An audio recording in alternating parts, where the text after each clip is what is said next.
Jake Tran in the building. Welcome, sir. Let's do it. Thanks for having me. Thank you for coming through. For people that are just watching this, you don't know, but you were here yesterday taking us through all of your behind the scenes of building YouTube over the past 5-6 years. It was really incredible stuff, and I know Alessi was lapping it all up too. So I really appreciate you going through it, everything there. It's amazing what you pulled off, and also like how incredible your system is too. Thanks, dude. Yeah, it's been a long journey, and I'm glad you guys found some help out of it. Hell yeah, man. But what got you into being a YouTuber in the first place? Because people look at you, you're like an OG of the game. You've been around a long time, but you're only 26 years old. Like you were doing this, you were thinking about doing this young. Yeah, so I grew up watching YouTube. It was always my main form of entertainment. So I always found it really, it was always a dream that you could just, have fun on camera and make money from it and get free stuff. Mm-hmm. But it's pretty multifaceted. So on top of that, I really wanted to find a way to make money because, we grew up in a immigrant household. We never really had money growing up. Where are you from originally? Vietnam, Saigon. Yeah. And you actually grew up there a little bit before coming to the U.S.? Yeah, I was born there in Saigon, and we moved here when I was 2. Okay, so you don't really remember it. Yeah, and my dad was like one of the literally fresh off the boat Vietnamese refugees. So yeah, we came here broke, and my parents were always hammering like how I needed to make money growing up as like a little kid. Asian parents hammering you to make money? That would never happen. Yeah, and on top of that, once I was in college, I was doing like community college to save money, and I knew that my parents wouldn't have much money when they retired because they had me when they were a little bit older. So they only had a few years of working left, and only my dad had like a small government pension retirement plan thing, and my mom didn't really have anything saved. So I knew once they retired, they would definitely be like below the poverty line with just having social security and like a small, tiny retirement plan. So I knew like the clock was ticking. So that was another really big motivation. And because the topics of your channel, for people who aren't familiar, we're going to have the links down below, but you dig into like the underbelly of society and how I would say like how society really works and all the things that are that we've just like accepted as what it is. And was that something that you thought about a lot as a kid, or was it more like you were trying to become a YouTuber and you found topics that people wanted and you started to research them? It's a little bit of both. So at the start, I was making, everyone talks about how you just make normal videos where you're on camera if you want to do YouTube. So that's what I was trying to do. But at the time, I was like 19, 20 years old. So I didn't really have anything to talk about. And what I realized was there's really only 2 routes on YouTube if you want to start. Number one, you can make, actually maybe 3 routes. Number one, you can make videos about your expertise. If you're an expert in something, like you're an expert investor, and you make videos about that. But obviously the problem with that is I didn't have any expertise at the time. On top of that, the other route, if you don't have an expertise, is you make videos where you do stuff that no one else wants to do. Like, think Mr. Beast, burying himself alive for whatever it is, like 2 days or whatever. But the problem with that is you have to do crazy stuff that I didn't really want to do. And on top of that, you always have to keep upping the stakes. Yes. Like a year later, instead of burying yourself for 2 days alive, you bury yourself for 7 days alive. Yes. Which is what he did as well. It becomes a rat race a little bit. Yeah. And for some people, that's like the right fit for them if it's their personality, but it definitely wasn't for me. And the other route is you report on the news on YouTube, like you report on like financial news or whatever. But then it becomes like another job where once something happens in the news, you have to make a video right away. Yes. And it becomes like a really big grind. But then I noticed this other route where these other channels, they would just make like these like faceless B-roll, stock footage, or animated videos where they just, instead of basing it off of like your expertise or doing crazy stuff or the news, you just base it off of like cool stuff you researched. Yes. So that was very appealing to me.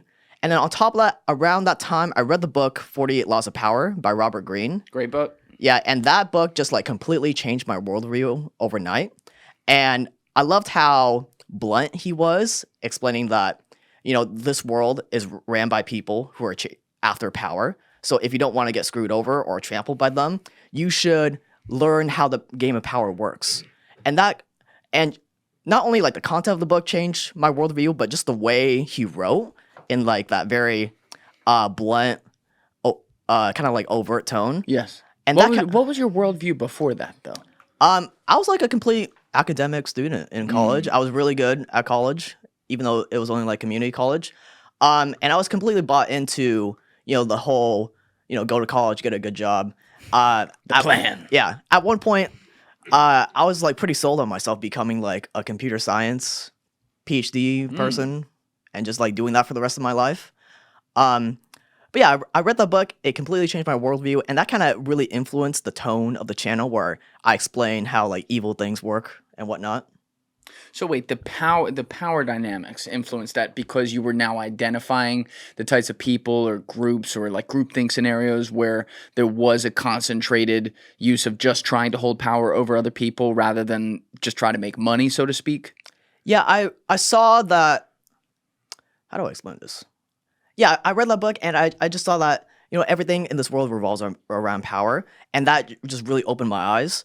And the first like video in that direction was I read a book called what was it called? The Creature from Jekyll Island, about how the Federal Reserve was founded by like a secret meeting with all the elite bankers at the time. Tell that story for people that don't know it. Yeah, so Jekyll Island is a real island. I believe it's somewhere in Georgia, maybe. And at the time, they wanted to create a central bank in America because America didn't have a central bank at the time. It was based off of the gold standard. What years are we talking, roughly? Early 1900s, I believe. I could be wrong. But they knew the American people would never fall for a central bank because I believe at the time, people were aware of like the dangers of central banking. Really? And like a fiat currency, yeah. What, like the average American? Or I'm not totally sure about the average American, but definitely like, the general consensus. Maybe within people that actually were in the government and stuff like that. Okay. Yeah. What made them so afraid of it? You're kind of testing my memory right now, but it's been a few years. That's what I do. But because America had tried, I believe, to have a central bank in the past in the 1800s, and I believe it like failed miserably or something like that. So people knew the dangers of it. So the elite bankers at the time, I can't remember who exactly they were. Maybe one of them was J.P. Morgan. They all took like a secret train ride to this Jekyll Island place, and there they formulated the plan to get America onto central banking.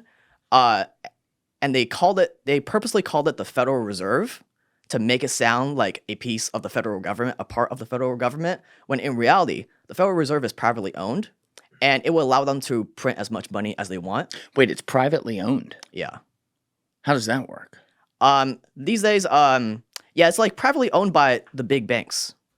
And the leaders of it, I believe, they're still like, government bureaucrats. But that's how, like, part of the argument is, you separate the government from the money printer, but I don't think that's how it works in practice.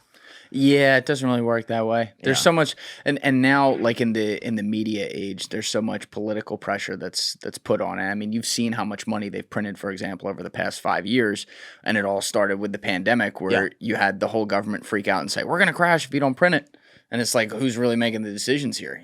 Yeah, definitely. But that's crazy though, that our society then just accepts something like that as the standard norm. Like, oh yeah, the Federal Reserve, that's how we get our money. And it's just a bunch of old dudes in the forest like talking to each other. Yeah, and if you look at the graph of the value of the dollar, like from the moment the Federal Reserve became a thing to today, we've lost like, I've seen numbers between like 90 to 99% of the value of the dollar. Yeah.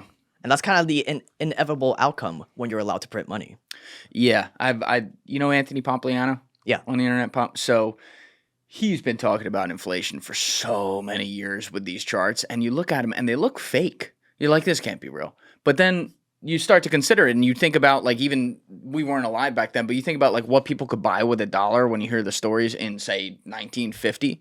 What they can buy with it. You can't buy anything with a dollar now. It's just math. And we've effectively done that to society. But I mean, there's also so many other companies. You talk about like the private banks, so to speak, owning the Federal Reserves. You now have these behemoths like the BlackRocks, like the Vanguards, and these huge companies that also own the literal stock of all the publicly traded companies that then basically have to report to them, so they keep buying them, and people wonder why society is so corrupt. Yeah, definitely. And like, especially when it comes to the money printing, it's the most covert way of taxing you, because if you're the government and you want tax dollars from your subjects, your people, you really have two ways. You can tax them directly, but then people are going to get angry if you have to pay like a really high tax on your income or whatever, or you can inflate them by printing more money. Because when you print more money, the value of everyone's dollars in their bank account goes down.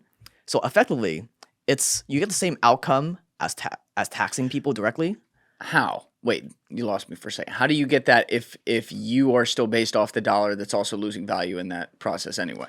Because as the government, you print the money to spend, which it's kind of the same outcome as you taxing them and them having to pay money directly from their bank account. Oh, I see. Yeah. Okay. Yeah.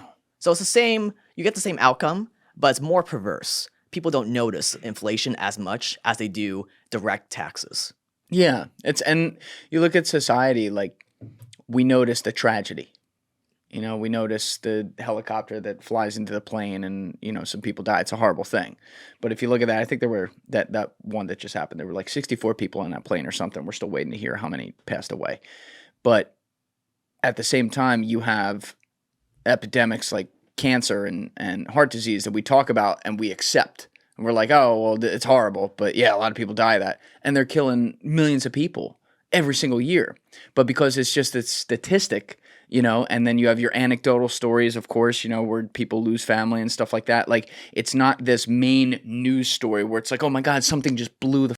Yeah. And so we almost that, I don't know what the term is for this. It's on the tip of my tongue, but like that tragedy of just the slow burn versus the instant hit makes us ignore things like this, and it ignores even things economically for us, as you're pointing out. Yeah, same thing with like I believe the stat is 100,000 people died in 2023. Oh. And I believe that's a very high multiple of like one single. Oh yeah, exactly. In a single year too. In a single year. But because it's not like what you said, people just don't really notice it. What do you think that is? Crisis. Obviously, we know the cartels are like bringing it across the border and stuff, and there's been some open border problems. But what does that emanate from? Do you think this is like a reverse opium war? Yes, because I had Louis Chaparro. Oh, I'm yeah, definitely yeah, not yeah. saying his last name right, Louis but Chaparro. yeah, I had him on for a video, and he showed me WhatsApp messages where you can literally buy the ingredients to make from these Chinese vendors. And you see their WhatsApp messages with like their Chinese name and stuff. And yeah, he believes that it's definitely part of, you know, China's subtle warfare with us, where, you know, they were humiliated by the West from the opium wars. And now this is kind of like their way of getting back to us. And, you know, if you're China and your military isn't strong enough to face the US head on, like, why wouldn't you do stuff like this? Yeah. It's crazy. I've told this story before, but there was a guy named Ben Westhoff who wrote a book called Inc. You ever hear of this? No. So I think we're going to get him in for a podcast at some point here, but he had done a podcast with Joe Rogan maybe 5-6 years ago where he talked about how he got into it, and he was like, I was a culture reporter. I wrote about like the music industry, and he was given some sort of story where he had to cover something within, I think, the music industry. And somewhere along the way, he was talking with a guy, and an offhand comment came up about. And he was like, oh, tell me about that. He didn't really know anything about it. And long story short, he suddenly went down the rabbit hole and realized, oh my God, there's a story in here. Ends up writing this whole book.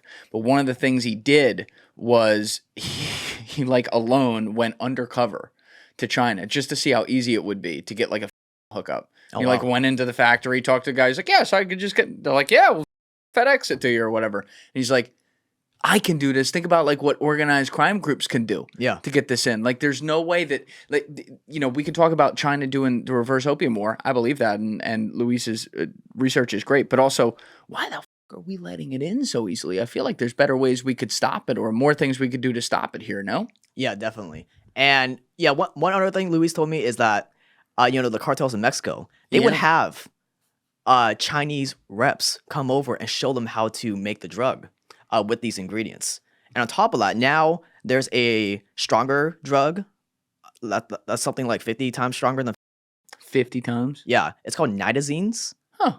Also coming from China, same kind of setup. It's like the next big money maker. And the reason why the cartels love fentanyl is not because they're like intentionally trying to kill their customers. It's because they can cut it into other drugs and just make the other drugs way cheaper. So it's definitely a money incentive. Who do you think runs the world? And I'll tell you why I'm asking that later. I think that, these days, everything has to be very PR friendly. Like with our politicians and those in power and whatever. But at the end of the day, we still have the same human psychology from the Dark Ages, from all these other way worse periods of time. So I think the same things that were happening before are still happening today, just behind the scenes. You have to make it more PR friendly. So, what does that look like, though? So I think, before it was a few families running things around the world, like a few powerful families. I think it's probably something similar to that today, except they just have to go like jump through more hoops, like bribe the politicians and stuff like that, instead of doing it overtly.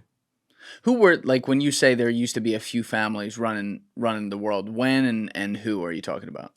Well, if you look at like the Forbes list of like the world's richest people, what you notice is that most of those people made their money in the last few decades, usually from tech or some other stuff like luxury or whatever. When in reality, we have 8 billion people on the planet. And, before these people made their wealth, there were a lot of other people, a lot of other families that were just as wealthy and are probably way more wealthy than the people on the Forbes list. So I think it's families like that. Whereas maybe it's not a single individual like Mark Zuckerberg owning all that wealth. Yes. It's usually like, a powerful family dynasty. And you're saying that they're not on the Forbes list, I guess, because they're better at hiding their money or spreading it around the actual full family? Because if you look at the Forbes list, most of those people have public money that's tied to like public stock, which is extremely easy to trace. You can just view it like the market cap on the stock market, like Zuckerberg or whatever. Whereas most of these other families, they own private property, they own other forms of wealth that aren't tied to like public tech companies that are extremely hard to trace. And if you look at like a Zuckerberg or Elon Musk, they kind of have to show off their wealth because that's part of their like personal brand. That they're like, these super smart tech people or whatever. Whereas most of human history, if you have wealth, you definitely hide it, or else, the peasants will raid you or pillage you. And it's funny because it feels like that circle of life is coming back around because we have such a wealth gap that's happened. You actually just did a video recently on like the death of middle class that was really good, but like this wealth gap has now exacerbated the divide between the common man and the ever shrinking almost group of like actual powerful man. And yet we have the most see-through to each other that we've ever had because of the internet and obviously mass access to media. Yet there's more of an ability for some of those people to flaunt the wealth they have or feel like they can do that today when you would think it would be the opposite. Yeah, I think, half of it is like, the new rich people that, want to show off their wealth. Yeah. The other half is like the old money people that intentionally try to hide their wealth. Yeah, the old money thing. You start looking like family offices and how they slush that stuff all around to keep it going through the generations. I don't understand that mentality. Like, because in a lot of ways, it's always like you're ruining the next generations because what do they even work for? They're just inheriting what they had. Like, I don't want my kids, when I have a lot of money, to like know that I have a lot of money or inherit that. I want them to go be dogs and form their own life. You know what I mean? Yeah. I made a video on the horrible lives of rich kids because... Oh, shit. Can we pull this up, Alessi? Because...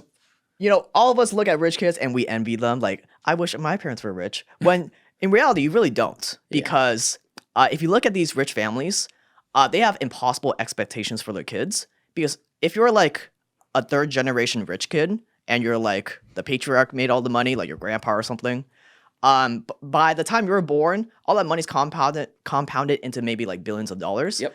And there's literally no way. There's an extremely, extremely slim chance that you could ever surpass that on your own unless you join the family business. Correct. So, for, people like me that grew up in a poor family, like any amount of success that I achieve whether it's like, you know, a 100K job or $1 million a year, my parents are going to be ecstatic. It's very easy to make them proud. And at the end of the day, all of us at some level want to make our parents proud. That's like part of our, you know, purpose or whatever you want to call it. But for a rich kid, it's literally impossible to make your parents proud.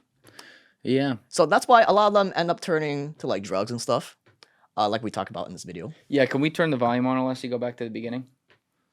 Oh, I know that guy. Let's see what this is. Your edits are amazing. I love it. Some the money, some the drugs. How does this gang, the glamour, or the fame? A kid who has everything. Parties. Super young. I'm going to inherit more money than most people could earn or spend in a lifetime. It would be a low estimate, a very low estimate for me to say 20 billion. Growing up rich is the dream. Your parents buy you anything you want, you go to the best schools, you only hang out with other rich kids, you get to party with all the right people. As a rich kid, you never experience any hardship. Life is as good as it gets. Or is it? I've always hated how just because someone is born into a family of wealth, people automatically label them as a spoiled brat. Yes, my dad has a private jet, and I love flying in it. Yes, my dad has a mansion and cars, and I love making videos with them. Who wouldn't? But I have never pretended that those things were something that I earned. Just to give people context, okay, so I was born in one of the poorest countries in the world, and then I grew up in one of the poorest communities in the United States. Yeah. I'm fully aware of the criticism, and I've also seen the other side of things, which is like as an adult, you know, most of the people I deal with tend to be, you know, very wealthy individuals or very wealthy families, and so I've seen both sides of the extremes. And after seeing everything, I would say that I have never seen a single person from a poor community even remotely as mentally ill as kids from rich families. Like you can't even compare the two. However much you feel like your parents might be disappointed in you, you multiply that by 1 billion, and now you understand what it's like to grow up as a rich kid. So again, I'm saying this as someone who's been to the extremes of both ends. You just can't compare the two. Like I would absolutely, if I had to start life over again, I would absolutely choose to start again in a super poor community. All right, let's pause it right there, Alessi. For the rest of my life, than to have to. Yeah, that's your business mentor, you were saying? Yeah. How'd you find that guy? He watched my channel. Oh, shit. Wow. Is that the guy we were talking about yesterday? Yeah. Oh, that's him. Are we allowed to say what his background was? Yeah, he was the former president of Jordan Belfort's company. His modern day companies, not Stratton, no Mark.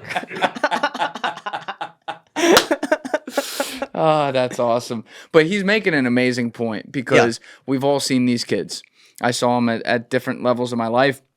I remember in college where you could tell that there was a kid who went to boarding school and whose mom started drinking at 2 o'clock in the afternoon just to pass the time to pretend her life was good in her fucking mansion, and she's actually miserable, and then it dragged on to him because he had all these expectations, and daddy's out working all the time doing this thing, probably fucking a bunch of other women too, and it just it has a cascading effect on them. And I felt bad for those kids because you could tell that it's almost like they didn't have that light in their eyes that a lot of other kids have going to college. It was more just like, oh, this is what's expected of me. And I can imagine, behind closed doors, a lot of them were miserable. Yeah. And, most of them end up, taking one of these respectable jobs like consulting or finance or whatever. Because, and when you go to like one of these super rich boarding schools, you end up just comparing yourself to everyone else. Oh, that family gave this kid a Ferrari, and I only have a Mustang or something like that. So that's crazy. It really warps your perspective. Yeah. I never understood that, and I think that's actually a problem with modern day society too. You call it like the Instagram effect on everything, but people got to show you what they have or what their drip is and why it's almost like I'm better than you, I'm better than you, I'm better than you. I've never gotten caught up in that because I'm just like, why? What the fuck is so wrong with just enjoying life and being a normal person? Why do I got to wear Gucci this or Versace that? Like a lot of people, I'm not saying nice things aren't nice, but a lot of people are literally buying any nice things they have strictly because of what other people are going to think about it or what they think they're going to think about it. Yeah, and when it comes to those really loud luxury brands, like, the actual rich people don't wear those brands. It's only the aspirational people that, want to come off rich that they'll wear like a giant Gucci logo or something like that. Like the billionaires definitely aren't wearing that stuff. Remember like the Kanye quote? He's like, billionaires don't wear chains. and then when he lost his Dave Chappelle's like, put your chain on. It is true though. Like you see these guys, the guys who are really wealthy and are I don't want to say like humble in that wealth, but just they don't have anything to prove. They're the ones that roll up like, you know, their fucking shirts sticking out. What the fuck do they care? And the people that want to show you are like those new rich people. They're like, oh, I got to have the Ferrari. I got to do this. It's very weird what that does to our psychology. Yeah, definitely. And to you, it made you get blue hair. Yeah, blue hair is funny. I dyed my hair in high school, but I was like broke back then, so I couldn't afford to keep it up. Oh, so this is an OG broke thing. Yeah. Right. Yeah. What were you dyeing it in high school? It was like platinum blonde. Platinum blonde. Yeah. I like the blue's a good look. Thanks. Yeah, I've done a lot of colors at this point. I seem to settle on blue. Does it damage your hair doing it that much though? I have really thick Asian hair. That's good. So if you have like really thin hair, it can really damage it. Yeah. But thick Asian hair seems to work. How long does that take to do it? Like 20 minutes? Oh, it's way longer, dude. Way longer. I waste so much time and money on this. Oh, you're doing it like the salon or something. No, I have a hairstylist person that comes to my place. Oh, yeah. Bougie. Got a little private person coming in. Wait, and you're living out in... Yeah. What's and what's going on? Well, this is where my parents are. I grew up the second half of my childhood over there. Okay. Yeah. All right. So it wasn't just in... You were over there too. Were they? I'd rather not say. Oh, actually, that's fine. But I've never been out there. I heard it was a good time. I heard it was fucking insane. It's all right. It's not my favorite because you know I grew up there. But yeah, it's like fuck that. Well, I think guys like you are showing that as we have been for a long time now in Internet 2.0, really headed to like 3.0. The everyman at home, so to speak, like you or me, can have access to some resources to really go dig into stories, like you were saying earlier, and research things and actually get like a good idea or a good handle of what it is. There's a guy recently on the internet, Ian Carroll, who's done a ton of content where he's going through and researching things, and like he'll show some of his, I don't know what the fuck you call them, but like research charts and models and backing the sourcing and all that, and it's pretty crazy what we can have access to if we really care, but the average person doesn't have time to go through and do all that. So guys like you are the ones who, they're relying on now to bring them their truth and bring them what's really happening out there so they can learn about it. It's a big responsibility. Yeah, one thing I always believe in is that if you have something that the world should know, then it's your responsibility to make sure it reaches the most amount of people possible. And the only way to do that is to frame it in an entertaining way, because at the end of the day, most people don't actually care that much about learning, because if they did, they would read textbooks. They would attend, the lectures and stuff. But people care more about entertainment. So we have to use that as like the conduit to like get the right information to people. So that's why, I really strive to make my videos really entertaining.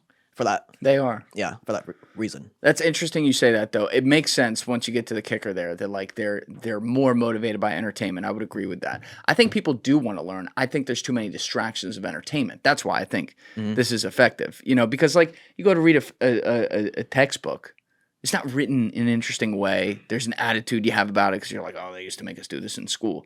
But there can be great information in there, and I'm not fucking out there reading textbooks, and I'm in content. You know what I mean? Definitely. And it's like, when you make these videos, there's also, you're citing a lot of these sources that include things like textbooks or peer-reviewed papers or stuff that no one would ever read, and you're bringing it to people in a digestible manner, which I think is a huge problem with academia, that they don't do that. Yeah, definitely. And what is, like, when you go to start a video, what is your research process? Do you have a specific thing you go about, or do you kind of let whatever the topic is guide you? Yeah, so the way I go about it is, I start with broad research. And what I mean by that is like very broad, easy to consume stuff, like YouTube videos or whatever, just to get like a lay of the land, like what the topic is about. And then I go into deeper sources, like I call it like medium sources, that take a little bit longer to consume. Maybe those are like books or documentaries or whatever. And then I'll go into really deep sources like papers, things that are just hard to find, hard to read. And I keep going until I feel like I have enough for a really solid video. And that differs per video. Like sometimes I have to go like really, really deep. Sometimes I don't have to go as deep, and the research process is a little bit faster. So it depends on the topic. Do you also ever have to struggle with, I guess, like finding the conclusion you want to find versus the conclusion that might actually be more evidence-backed, if you will? Yeah, sometimes, I go into a video thinking that, this is the conclusion, but then I research it and it's not it. Do you have an example of that? Over the years, we've had to can like a good amount of videos, so nothing comes to mind right now, but it's been like a decent amount. Right, so you'll basically stop the video if it's not going towards what you want the subject to be and you find that the research isn't there, you're like, all right, I just won't cover it. If it's still interesting enough for a video, we'll definitely still cover it. But yeah, if the conclusion is different and it's not interesting enough, then we'll have to can it. Yeah. Now I think the biggest one you ever did was the BlackRock one, right? Is that or one of them? Yeah, that's definitely one of the most viewed videos on top of Nestle and Julian Assange. Oh yeah, Julian. We'll come back to the Julian Assange thing. That's so fascinating. But BlackRock's an interesting one because it does feel like they're just on top of every meme now, where people are like, BlackRock runs the world and everything. And it's like, I remember when I worked on Wall Street, anyone on Wall Street, like you touched BlackRock, like they were a company involved in everything. So it makes sense to me that they're considered at the middle of this whole thing. But do you think that, this is what I always wonder with it, do you think it's more BlackRock, the company, is just this corrupt dungeon, if you will, versus maybe some of the a la like the quieter rich guys, if you will, like the private equity firms that really hold some sway behind the scenes that people don't know, kind of come in and pull the levers with a big behemoth like BlackRock?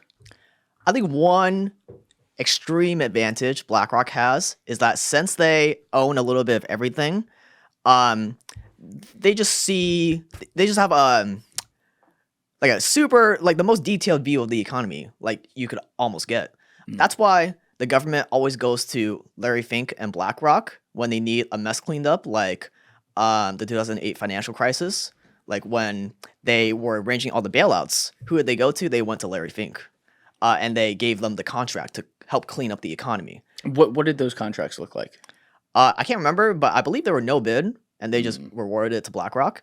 Because if you look at it, if you put yourself in the shoes of the government, like you don't know much about the economy, you don't know much about finance. So who are you gonna go to? You're gonna go to the guy that owns a little bit of everything and has like this bird's eye view.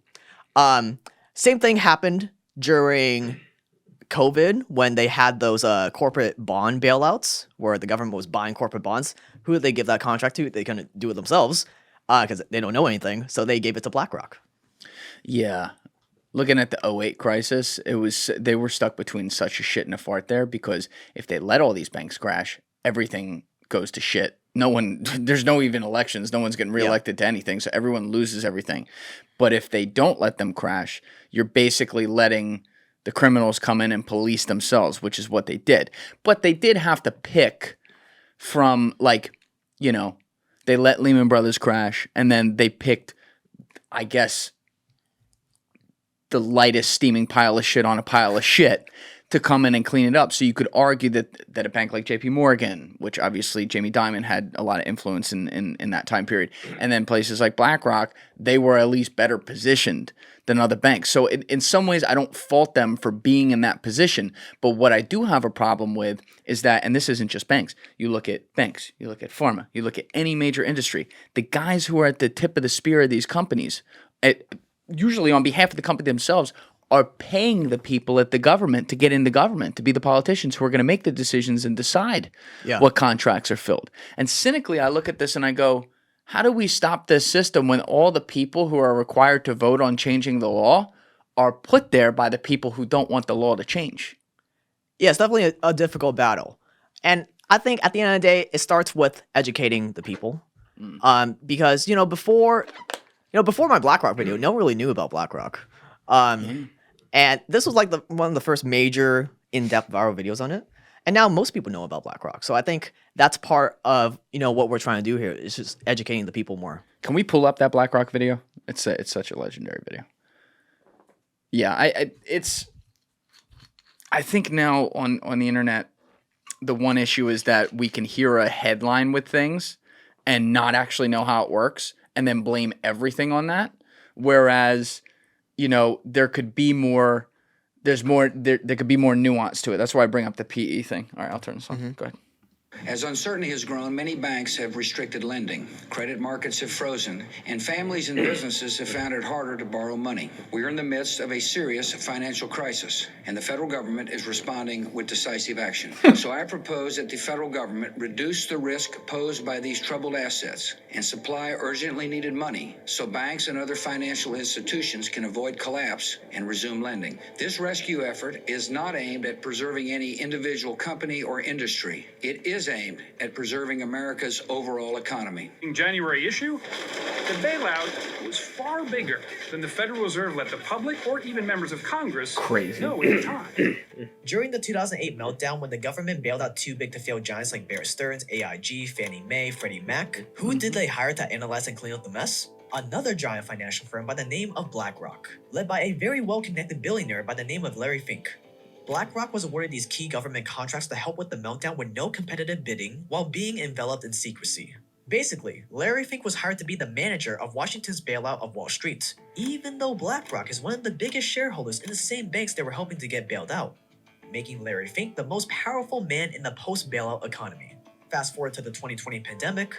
Rick, quick question for you, sir. We're just getting word from the Federal Reserve, and this might be boosting the markets even more this afternoon. They are talking about the details of their corporate bond purchases. The Fed making history today, and for the first time ever, began buying corporate debt ETFs. The unprecedented move driving an explosion in the corporate debt market. We are committed to using our full range of tools to support the economy and to help assure that the recovery from this difficult period will be as robust as possible. But again, as I mentioned, the Fed 2 weeks ago began buying individual corporate bonds, and we just got granular detail about what types of purchases it made yesterday. And who did the money printer of the US, the Federal Reserve, hire to manage their scheme to buy corporate bonds? Basically, they were bailing out corporations that had too much debt to withstand the pandemic. You guessed it, they went right back to BlackRock. Even though, again, the same corporations BlackRock was helping to bail out were the same corporations that they own some of the biggest stakes in. Keep in mind, though, these are just the top 10 holdings. All right, pause the it there. whole list, which the Fed has. Who should they have gone to with that, in your opinion, if they're not going to go to BlackRock? I mean, that's the problem. Yeah. Who else are you going to go to? Yeah. Yeah. Yeah, because and I love that we have this chart right up here, Leslie. Let's put it back to that, just so we have it paused on this. These are the percentages that BlackRock owns of all these major. We're looking at Toyota, Volkswagen, General Electric, Ford, Daimler, Apple, Verizon, like enormous conglomerates. So they have skin in the game for these guys to not lose value in the stock market, which now here's the devil's advocate. They may have skin in the game themselves, so they don't want to lose money. They want to make money. But there are a lot of mom and pop investors who are invested a lot of times through BlackRock or through Vanguard in these same companies who they also don't want to lose value. So in a way, like if I could see it from their end for a second, it's good for everyone, in theory, for stuff like this to not crash, right? Yeah. Yeah, all the stuff, it's definitely in the gray. Like there's some pros, there's a lot of cons, but somewhere in the gray. What do you think it is? Do you think a guy like Larry Fink is just someone who rose up and, obviously is CEO of this company and is trying to protect his company for profit? Or do you think that there are more sinister people who are pulling the strings behind him who genuinely understand that what they're trying to do is bad for other people because they get off on that? One thing I saw somewhere is that modern day billionaires, they are the apex predators. Like you have to have this like apex predator mindset in order to, not just stop at 100 million or like 500 million, but to go for like multiple billions of dollars and to keep pushing. It's usually like this apex predator mindset where it's about winning, it's about dominating, kind of like the rulers of yesteryear. Yeah. Yeah. Yeah, I think that I'd be curious to talk to some of these people. Get like a Larry Fink in the studio. Yeah. And see if for 3 hours they could try to be a real person. I know like Joe Rogan's talk with some of these guys who you would maybe put in that category, not to like throw shade at all of them, but I'm talking about like the Mark Zuckerbergs, the Mark Andreessens, the people who are these new UFO billionaires and everything. And they do come across, like when you listen to it, as like fairly normal or trying to do the right thing, obviously fucking it up sometimes. But the cynic in me goes, maybe they're smart enough that even sitting there for kind of live back and forth conversation with a popular podcaster like Joe Rogan, they can put on a front and they can make people believe that, yeah, we really want the best for you. And in reality, they don't. Yeah, I don't know about those specific examples, but throughout these years, what I've learned talking to like these people and talking to people that know these people is that usually they're not what they seem to be. Yeah. How they present themselves in the public. Who are the types of people, without revealing sources and everything, who are the types of people you talk to, and how do you get access to people who are around those people? My channel attracts a very strange audience. So a lot of very interesting people reach out. That's part of the reason why I love my channel. I've met some really interesting people just through my channel. So I don't want to reveal like sources or whatever. It's pretty easy to deduce who I'm talking about and stuff. That's got to be interesting though, that a kid making a YouTube channel and doing a little research and making it entertaining has people who are at least around power reaching out and saying, hey, you're in the right direction. Yeah, it's pretty crazy. Yeah. Do they push back sometimes though too and try to tell you you're not? Let me think of an example. Maybe there's some examples, but nothing comes to mind right now. So usually it's like them saying pretty good. Yeah. Damn. It's a crazy world out there, man. Yeah, definitely. I mean, you keep talking about the few families that used to run things, and it does seem like today, even though we have that wealth gap and everything in a smaller wealthy class, the average net worth of the wealthy class of, say, the top 0.1% is way higher than it used to be. So there's a lot more of these families. Mm-hmm. Like you might think the Medicis, the Rothschilds and stuff like that in the past, the Astors, right? And now I could probably start whipping off 150 that come to mind. Yeah. They're running. So do you think it's like the kind of thing where they go to some like fraternity meeting and wear a bunch of masks and fuck each other and say we're running the world together? Or do you think it's more like this unspoken, here's how it's going to go? Yeah. I usually don't think it's like some typical generic conspiracy thing like people think. I think it's usually just a lot of powerful people with similar incentives that lead them to do similar things that benefit each other. Similar incentives that do similar things that benefit each other. Yeah, because, I mean, especially if you look at like the family office and private equity ends of it I brought up a little bit ago, those types of forces often intermingle money together, right? Mm-hmm. So they may do it within public companies like this or in private bids for things that we don't hear about. And so even if these people aren't actually communicating, they have the same incentive structure for, I'm just making something up right here, some shitty for other people industry like, I don't know, the food industry to do well, meaning we're going to continue putting cheap processed shit into the food because it's going to make us more money. So they're not sitting here like actually saying we're going to put poison in this, but the end result is they poison people. Yeah, like the food industry has their incentive to make the most profitable food possible that tastes the most addicting and lasts as long as possible on the shelf. In order to do that, they have to put a bunch of artificial stuff in it that gives us cancer and stuff. And the benefit of that is that it makes people more sick, which makes them go to the big pharma industry. So I'm not sure. Maybe there is people like colluding between food and big pharma or whatever other example you want to make. But that's a good example of like just similar incentives that happen to benefit both of them. Yeah, and you've made a whole separate channel on this now. That's really good. Can we pull that up, Alessi, just so people can see this? So you're digging into the whole health crisis. You've been doing this for a while too. Yeah, and the reason I started this channel was just for like my own personal benefit because I was getting into alternative health and learning about how screwed up the food and everything else in contact with us is in America. So part of this was my own personal desire just to because if you want to accomplish a lot of stuff, you have to have energy. And what I mean by energy is you literally just can't be sluggish throughout the day. Yep. And to do that, you really have to focus on your health and stuff. So I was getting into this for myself, and I just saw a really big gap that there was no premium documentary channel making videos about this. So I made Evil Food Supply. I think we hit like 100K subs in around 3 months. Yeah. Just because there's a giant need for this. And this was right as this trend of like alternative health was picking up.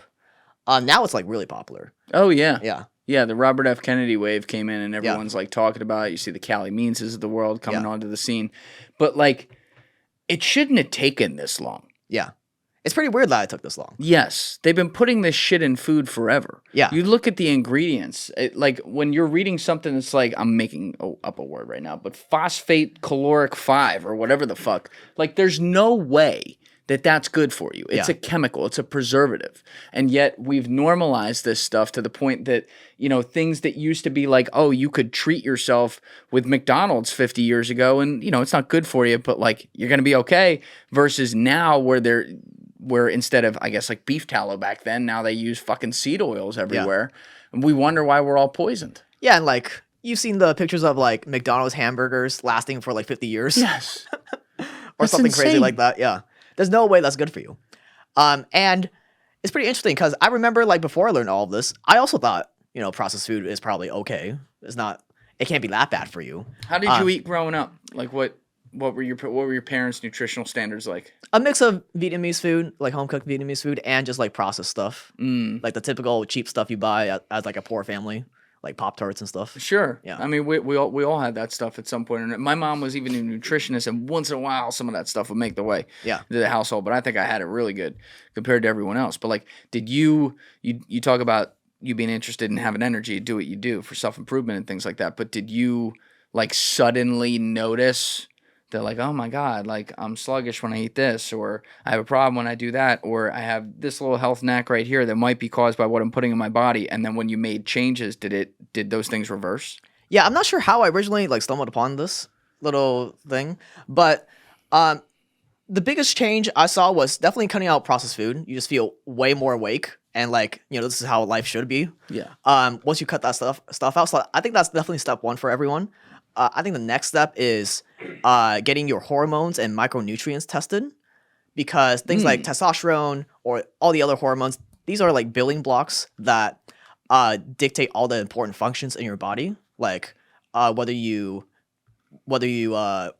cells keep fat or expel more fat than it keeps.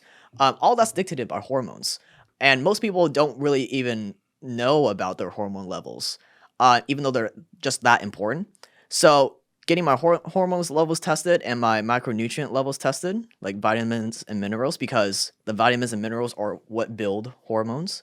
And because of how depleted, like nutrient depleted our food is today, most people are deficient in something. I believe the number is like 90% of people are deficient in something, or like multiple vitamins and minerals. And you wouldn't know that unless you test it. So me getting like a blood, saliva, hair sample test, and then just eating more of that stuff that I'm missing, just that alone makes everything easier. You have more energy.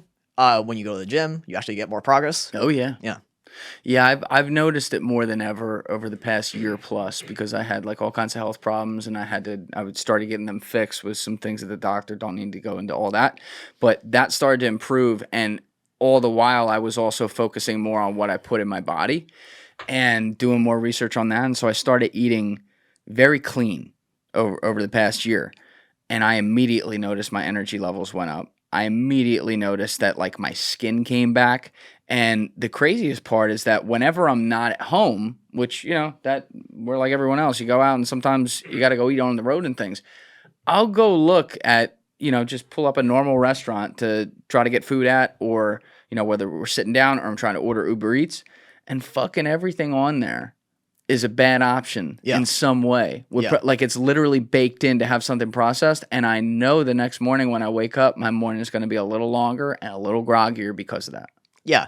And on top of that, even if it's like seemingly healthy thing at a restaurant, they're probably using like cheap stuff, like seed oils and whatever. Because they're also business incentivized to do that. Yeah. You know, like that's the problem. Bad food costs very little. Good food costs a lot. How do we change that? Yeah, definitely just cutting out processed stuff. And, you know, there are a lot of videos online showing how you can eat pretty healthy for not that much money, just by knowing what to buy at the grocery store. So people can definitely look that up. I'll have to look that up, because I can't say I've watched any of those videos or read up on that much, but I look at it through just doing research of like what I can buy and going to the store, looking on Amazon grocery and everything. But like when I go to buy things that are of the earth, they invariably cost more than the shit that's not. Yeah. And part of the reason we have the processed foods, and maybe this is the less sinister way it happens, is because it is a cost cutter.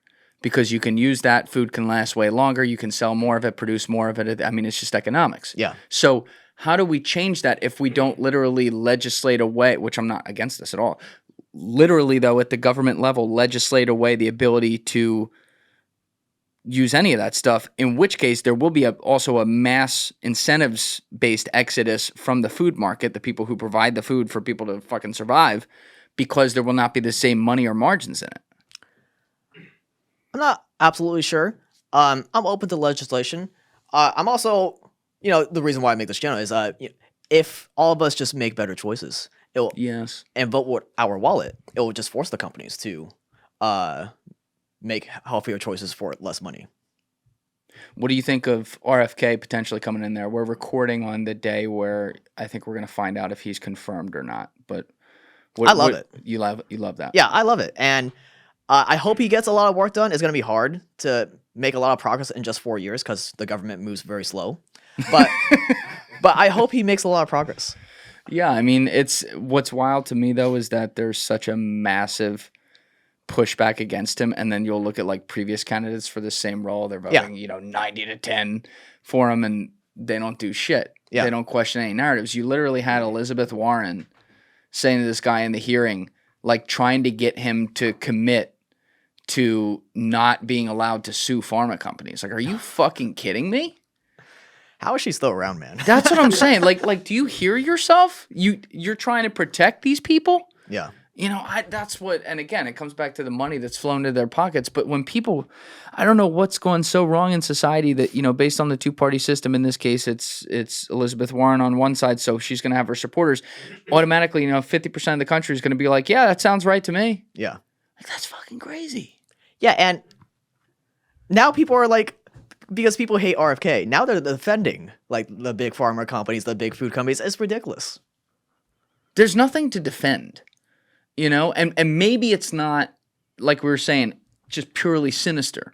Like, oh, let's put all this shit in their food and kill them. Yeah, I think it's purely money. I think it's purely money. Because if you're a food company and you want to make more money, what do? You make food that's cheaper and that lasts longer on the shelf. The only way to do that is to put more and more artificial stuff in there that, doesn't expire, doesn't go bad. And that is inevitably not good for us. Yeah. What's the worst stuff that you've researched them putting into our food that people should be aware of? I think everyone who cares about their dog should not buy them kibble dog food, because dog food, if you think human processed food is bad, there's way less regulation with dog food, and it's like absolutely terrible. So dogs can eat raw meat. They're perfectly fine with it. It's way healthier for them. And like kibble dog food is like the absolute worst thing you could feed them. It's literally like cardboard. A lot of them will have like pretty meat pictures on the label. There's no meat in there most of the time, or maybe like 1% meat. The rest is just fillers, and like the meat that is in there, they're like carcasses that are grinded up with a bunch of trash in them. It's really terrible. Jesus Christ. Yeah. That's for dogs. Yeah, if you care about your dog, feed them like real food, like real human food. And what are some of the like for like human food? For human food, what are some of the worst ingredients that are most commonly put into all different types of food? Like this whole pushback against artificial food dyes is definitely valid. They're really bad for you. They make ADHD in kids worse. How so? I don't know why it makes it worse, but it definitely makes it worse. Can we Google that, Alessi? Food dyes makes ADHD in kids worse? See if we can pull up, I don't know, something peer-reviewed. They just passed something. Oh, they did? Recently about food dyes. One food dye got banned, red number 3, I believe. Yeah. But there's a few of these different colors. All right, that's progress. Yeah, there's a few of these different colors that are really bad and still in the food supply. All right, let me just read this real fast so we have it. The relationship between food dyes and ADHD is complex and not fully understood. Some studies have shown that certain food dyes such as yellow 5, tartrazine, and red 40, ethrazine can worsen ADHD symptoms in a small subset of children. These studies typically involve children with diagnosed ADHD who were given food dyes and then observed for changes in behavior. Other studies have found no association. Okay, this is also like Google's AI. That's probably a little bit bought and paid for. And yeah, and if you think about it, like, why would you even want food dyes in your food? Because the only reason they put food dyes in your food is to make the colors brighter. So that you buy it. Yeah, because our eyes are trained to want to eat bright food because historically that means, fresher fruit or whatever. Yeah. But they've hijacked that system to make, Fruit Loops look more appealing. That's crazy. Yeah. And they don't do it in other countries because it's against the law over there. It's against the law. Yeah, in Canada, like literally, if you just cross the border into Canada, Fruit Loops over there look way duller. Processed food over there looks way duller because a lot of these food dyes are banned over there. Yeah, there was like a whole argument over that, but that's what RFK was trying to point out. It was something like 2 versus 19 in the US. That's crazy. Same with Europe. For their food coloring, they have to use more natural stuff. I think one of them is cayenne pepper or something, or some natural coloring, red coloring instead of like red number 40. Yeah, I lived in Italy when I was in college for a little bit, and I ate like a king there, drank a lot of wine, did the whole bit. I worked out all the time, but I felt about as good as I've ever felt, probably eating more than I ever did because it was fucking great over there. Yeah. But a lot of it had to do with the fact that the water was fucking clean. The foods didn't have these, and I didn't know shit about this at the time. This is like me learning later. The foods didn't have these ingredients in them. It's more natural stuff. And like, you wonder why some of these people that fucking sit there and drink espressos all day and start drinking wine at 4 o'clock and, eat pasta for 2 meals a day are living longer than us in some cases and ripping fucking bogues left and right. I wonder why. Yeah. At least for pasta specifically, their wheat over there is way cleaner because over here, our wheat is sprayed with pesticide, and then they also fortify it with iron. But the type of iron that they use, I believe we're allergic to. Like most people are allergic to. So that's why that's why when I eat bread or pasta made with American wheat, I get like a stuffy nose and I feel terrible. But if I eat pasta that's made with Italian flour, I feel completely normal. So this is them spraying iron on the wheat that's grown in America, you're saying? I don't know if they're spraying it or they're just adding it in at the last part. Okay, but, can we Google that? This is why I've never heard this before. Yeah, pasta or wheat fortified with iron. Or pasta or wheat fortified with iron. Let's do that. It's perfect. See what we come up with on the Google machine. Let's see if they push this one down on the search results. I just remember RFK talking about glyphosate is the biggest problem on all the food. All right, so pasta or wheat fortified with iron is a convenient and nutritious food that can help with iron deficiency. They're taking the opposite stance. Fortified pasta contains added iron, other vitamins and minerals, and it's giving me all the benefits. All right, scroll down. Let's get away from Google's AI here. All right. All right, go to the search, and so we have pasta or wheat fortified with iron. And we'll make a video on this eventually. Yeah. Oh, so you haven't done yet. I like that. Good call, Leslie. Iron fortified pasta and wheat can have negative effects, including iron overload, gastrointestinal issues, and increased risk of infection. Consuming too much iron. So that's, again, this is like kind of bailing it out. They're trying to say that it's just, well, if you have too much of it. But what they're not talking about. All right, here's a study Alessi just pulled out. Wheat flour fortification with iron and other micronutrients for reducing anemia and improving iron status. See, this is all like improvement stuff they're trying to say. But you're saying that the specific iron that's often used, at least here, is a type of iron. I don't know anything about this. A type of iron that can cause, that we're like allergic to. Yeah, like irritation or whatever. On top of that, glyphosate. And there's a few other reasons with pasta specifically. Like over there in Italy, they slow dry the pasta, whereas here we like fast dry it, and that's supposed to be worse. And a bunch of other small reasons like that just make when you go to Italy and eat food over there, you feel great. And some Americans even lose weight. Yeah, I often talk about like our democracy and freedom being used against ourselves. That can come externally and internally.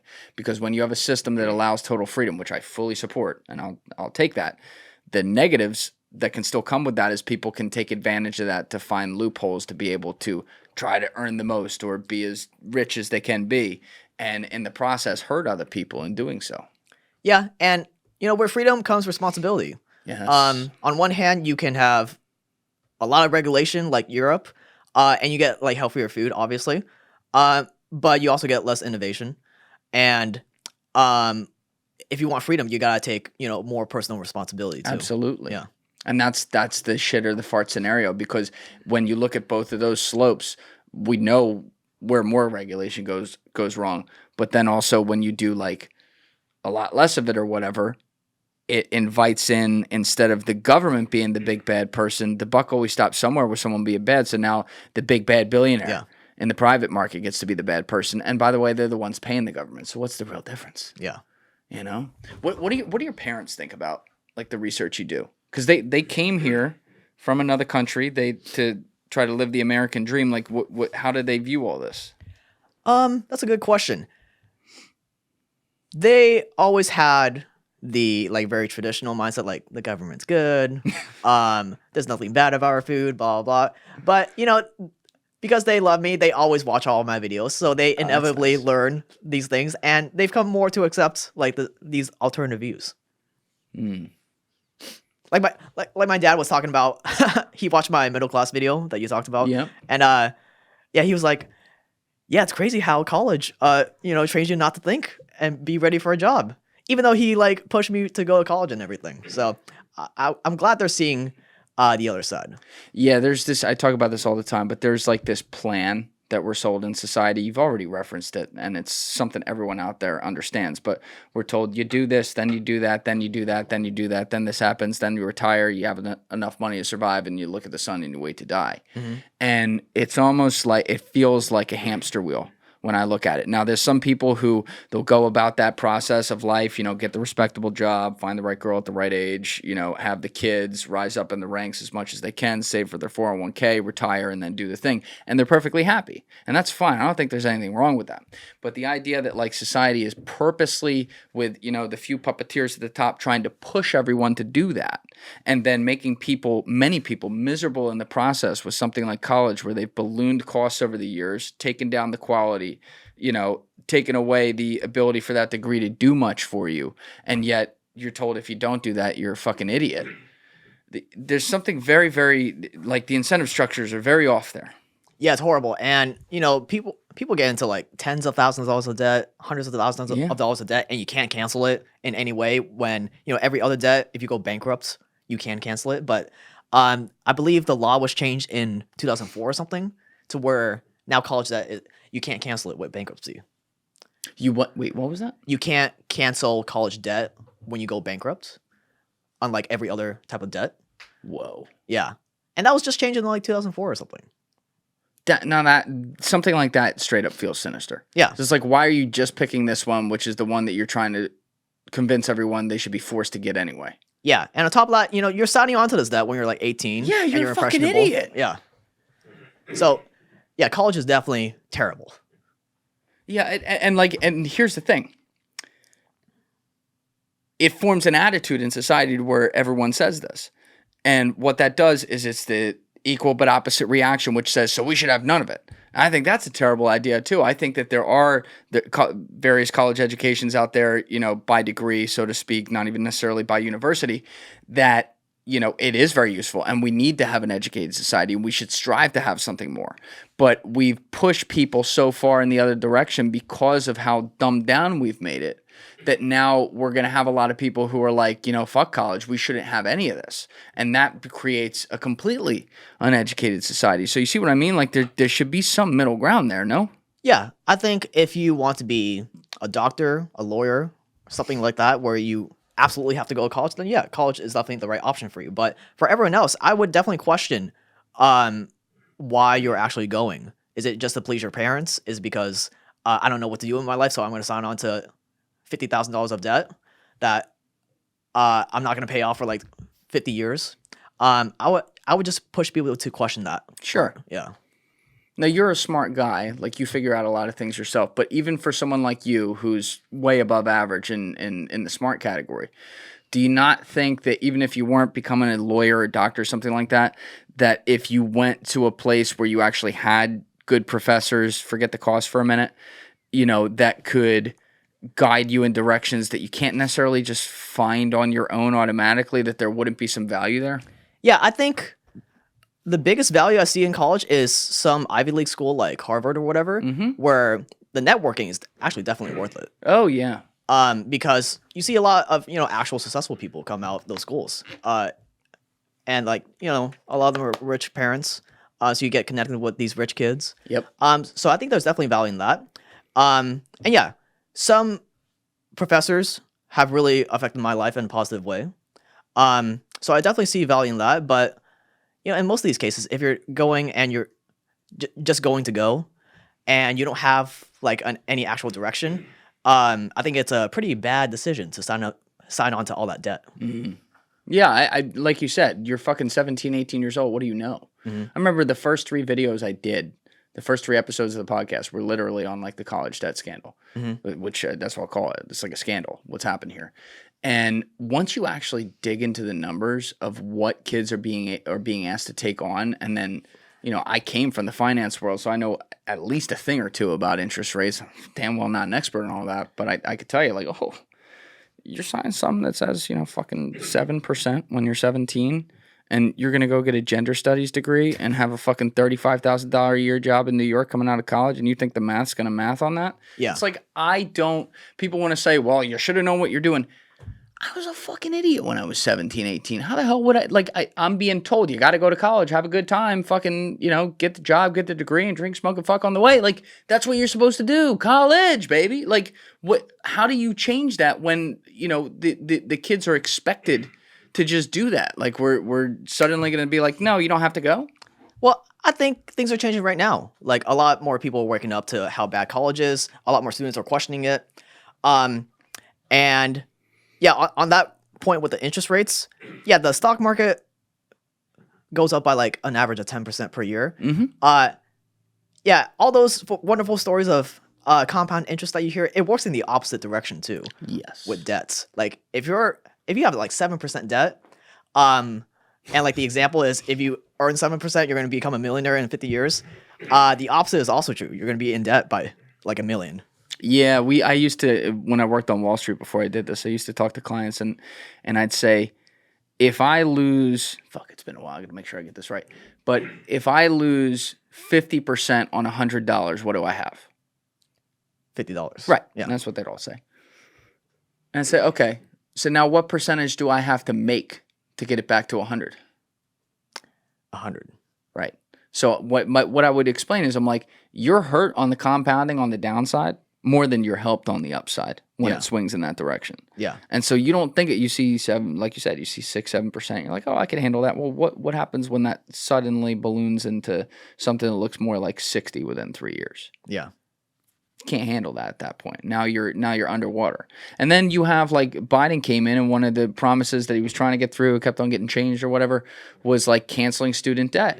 And so now you have, and this is where it gets tough because you now suddenly have the government trying to step in with money that they don't really have to do this, while also canceling the debt of kids when a bunch of other kids paid off their debt. Yeah. And so if you paid off all your debt and then suddenly, everyone else got the handout with it, I could see, I'd be pissed about that too. Yeah, I would definitely be pissed. And it's like, I guess that, like, are there any other ways you could possibly handle it? I'm not sure. Back once upon a time, there was no such thing as student loans. So college was really affordable. Mm-hmm. And I believe the way they started doing it is because during the Cold War, they needed more students. They needed more people who were like trained professionally to like make the weapons of war that they would need to win the Cold War. So that's when the government first incentivized and gave like grants or like student loans directly from the government. Yeah. And it was very limited too. Like only a few students got it. It wasn't a very large number at all. But once those first student loans came about from the government, the colleges saw this and they saw just how many more students they got because now students weren't paying with their money, they were paying with government money. So they just got more customers. So that's when they pushed the government to, scale up the student loan program to make it more accessible to more people because that would get them more customers. That would get the colleges more customers. Yeah. And it created this like self-fulfilling cycle of like prices going up and more student loans coming about at the detriment of all the students out there. Yeah. And you've also had a massive swing at colleges with, I wouldn't even like call it politics versus just like losing your fucking mind, where there's these ideologies that become pervasive among the staffs and then are kind of impressed upon the students, and that's turning a lot of people off because they're coming out of here trying to say like, oh, there's no such thing as a gender, there's no such thing as race, or everyone's racist or shit like this, when you're supposed to go to college to debate things and to challenge ideas and to be a part of those forums. And yet over the last decade or so, that's completely shifted to where you have a lot of colleges telling you, no, this is how you have to think. And they're doing it overtly. It's not hidden. They're telling you this is what it is. Yeah. And then on top of that, since now, all these students have a bunch of money to spend at college, now you see colleges turning into like resorts where they have like water parks. They have water parks? Like there are colleges with lazy rivers and like literal like water slides, and like culinary food. So because like, how are you going to sell students to go to your college versus the others? It's a business, yeah. Yeah. Students don't care as much. They're not going to be incentivized as much by like better learning, but they are going to be incentivized by, water parks and luxury food and stuff like that. Yeah. I mean, you even see it like schools are trying to build up their athletic programs. Yeah. Now they're spending fucking millions of dollars on these NIL contracts for 18-year-olds to come in and pay them $4 or $5 million just to be good on the sports team because that can sell people to come there.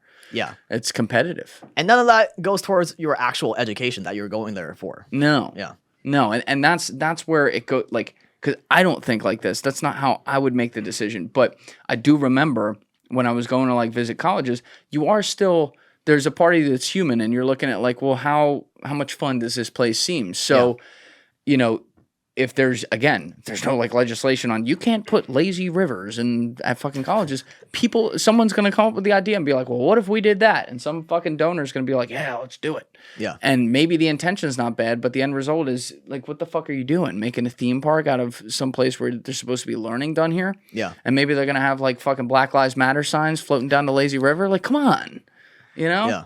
It's wild what we've done.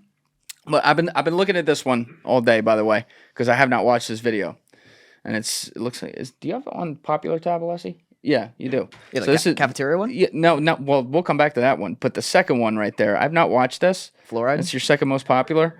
Why is there evil history of fluoride? Hold on, let's watch a minute of this. Its exclusive fluoride compound, world's greatest weapon against decay. Mom, no cavities. Former employees of Occidental Chemical Corporation have filed a lawsuit against the company. They say they have life-threatening diseases like leukemia, emphysema, and toxic brain syndrome. For years, doctors struggled to diagnose them, but finally they found a common link. It was fluoride. It's a byproduct that they can't do anything with. It's a poison, so they sell it. You allow industry to use your water supply to dispose of their hazardous waste. It was a scam from the get-go. It is a means of getting rid of fluoride. It's a disposal mechanism. It's bizarre. Fluoridation is the worst recycling practice in the world. So, you're Alcoa in the 1930s, a giant corporation that makes products out of aluminum. And honestly, you've created some pretty amazing things. Tea kettles, foil, airplane parts. But one thing that sucks about manufacturing aluminum is that it's a super messy process. Because, guess what? Raw aluminum doesn't come all perfect and soft and ready to be molded into a frying pan.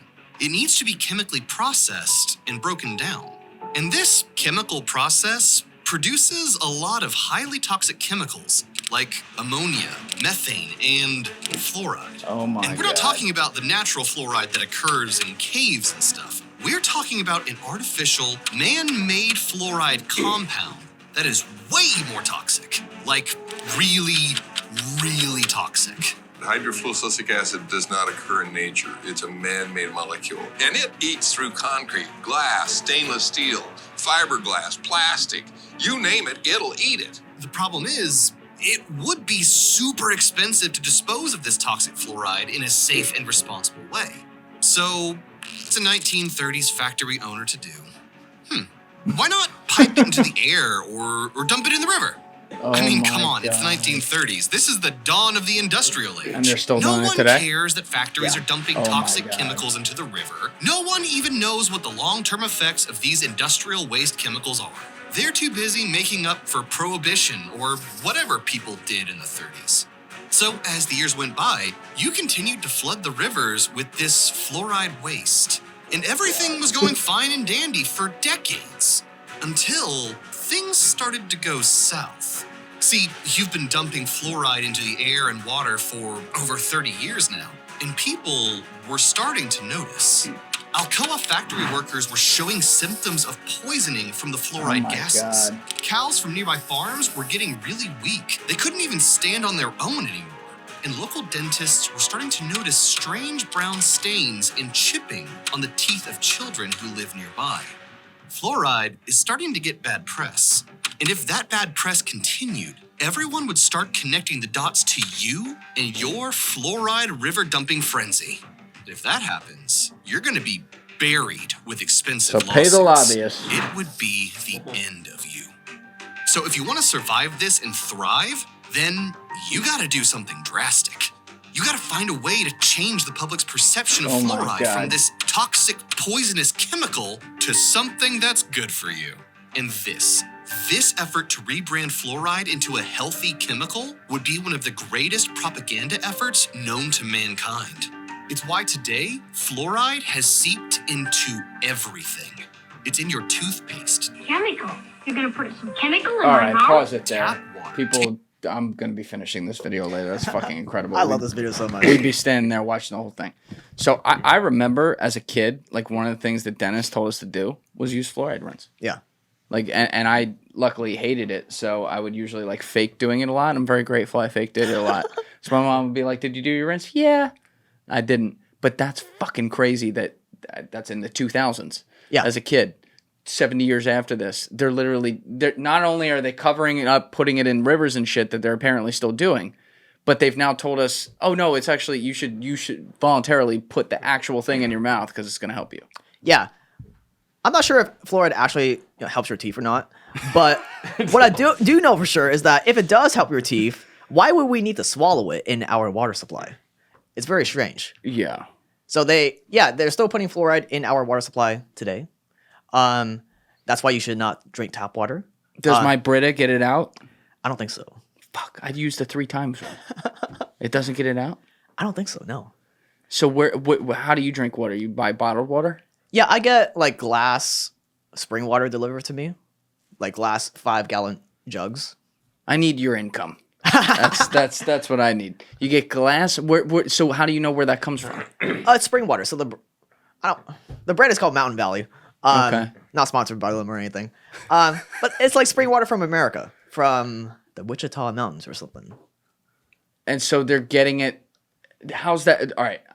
I don't know shit about this. How do we know that that is not infected with some sort of water that flowed into it that had fluoride leaks? There's probably an answer to that. I don't know, but this is the best I've got so far. And the other option is getting a reverse osmosis filter. Reverse osmosis. Can we Google this, Alessi? Yeah. Reverse osmosis filter? I don't have a brand to recommend or anything. Okay. But I just don't know what that is. Yeah, it goes under your sink, and it uses the osmosis process to separate water from everything else. So that's how you get like really clean water from your tap. Reverse osmosis. All right.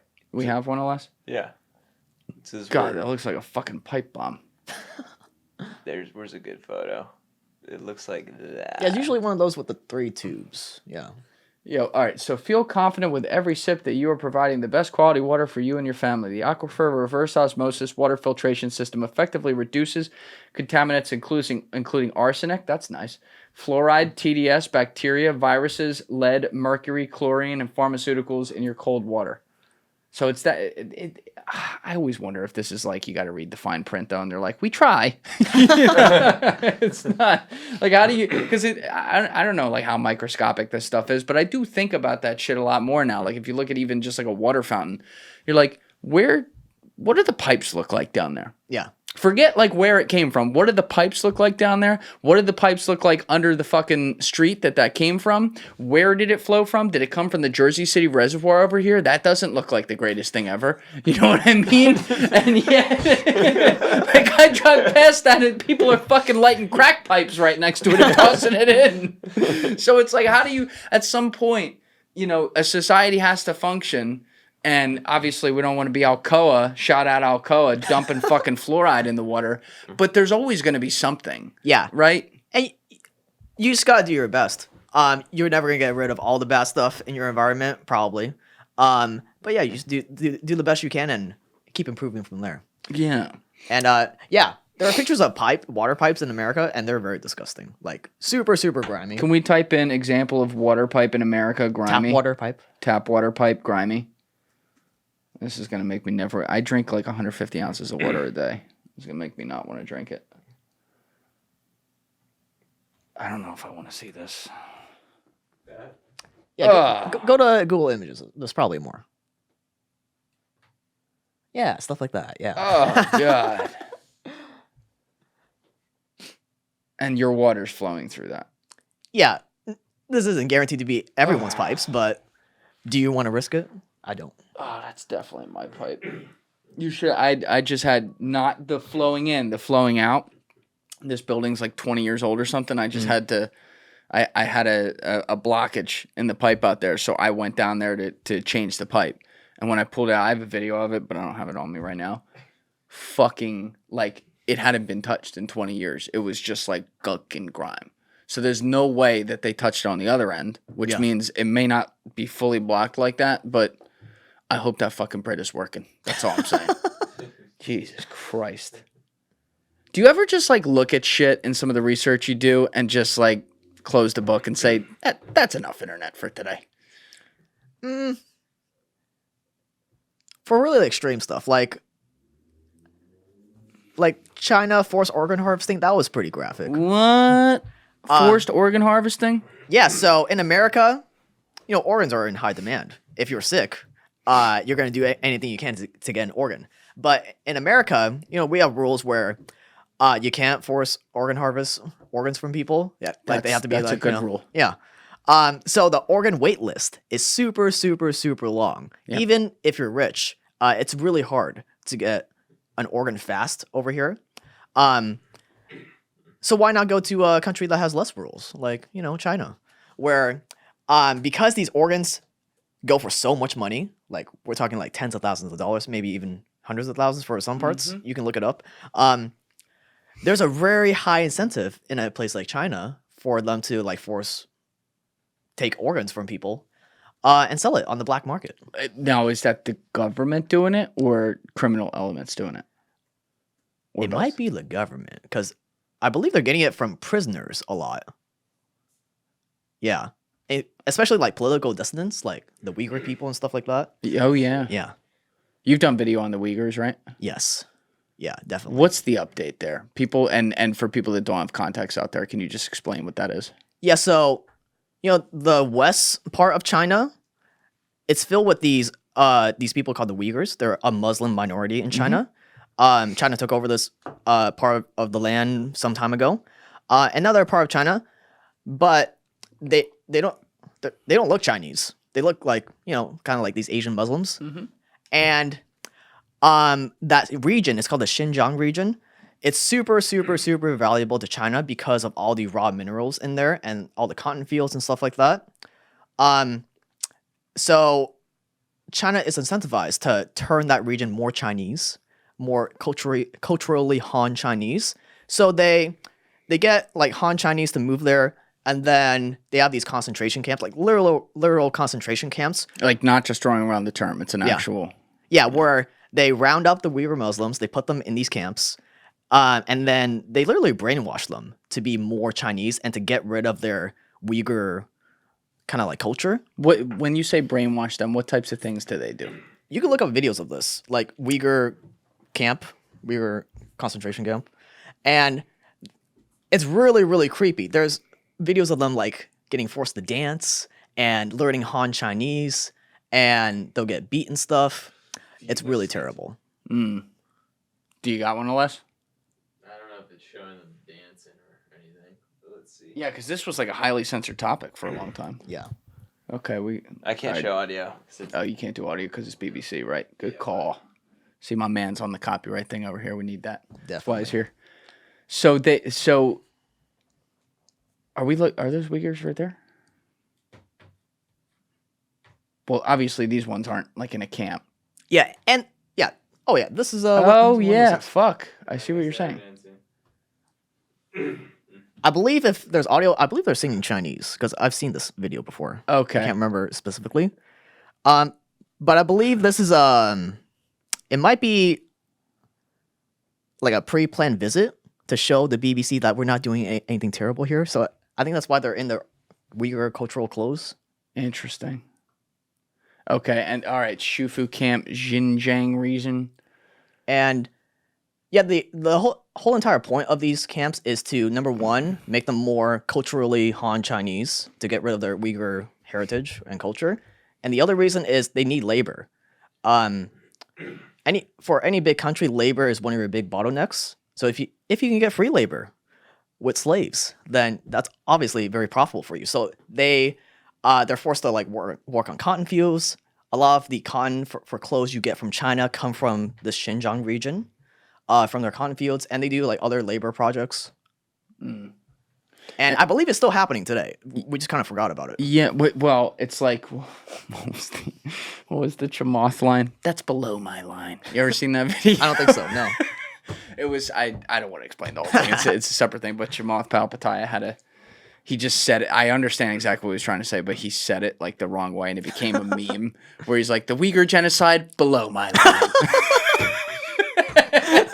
He didn't mean it like that, but it is the kind of thing where it's like, oh, it's not in our backyard here. CCP bad. All right, whatever. Yeah. And we go about our day. Whereas if this was happening here, there'd be fucking riots everywhere. Yeah. You know what I mean? But like the Chinese government is buying so much economic influence around the world that we see all these organizations globally that won't even talk about the things they do because they're afraid to lose the funding. Yeah.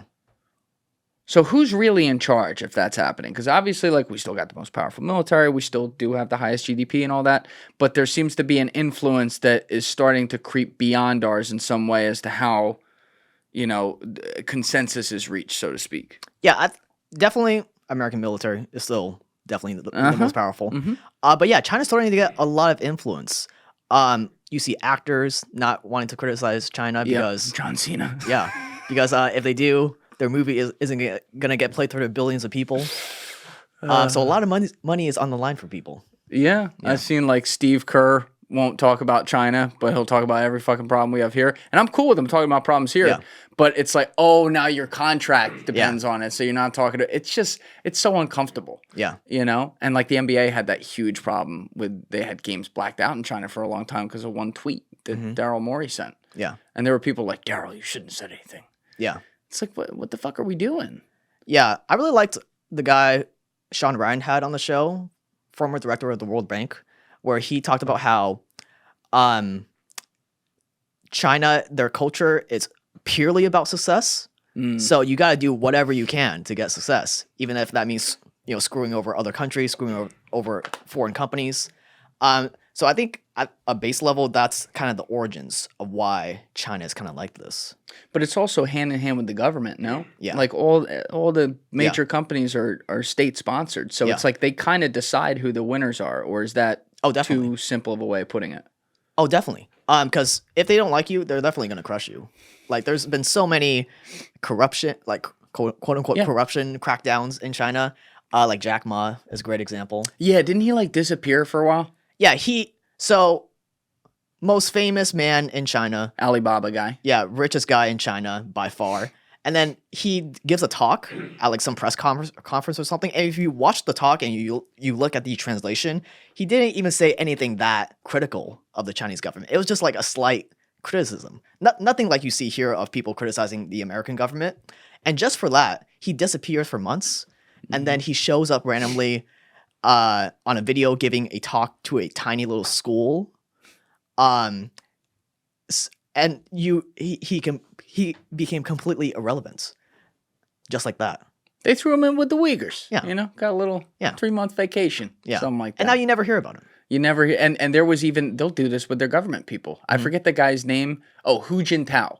He was the dude before Xi Jinping. Yeah. You ever seen that video like 2.5 years ago where they just ripped him out of that fucking Communist Party meeting behind Jinping? Yeah, I remember that, yeah. Has he been, can we Google that? Hu Jintao, has he been seen since then?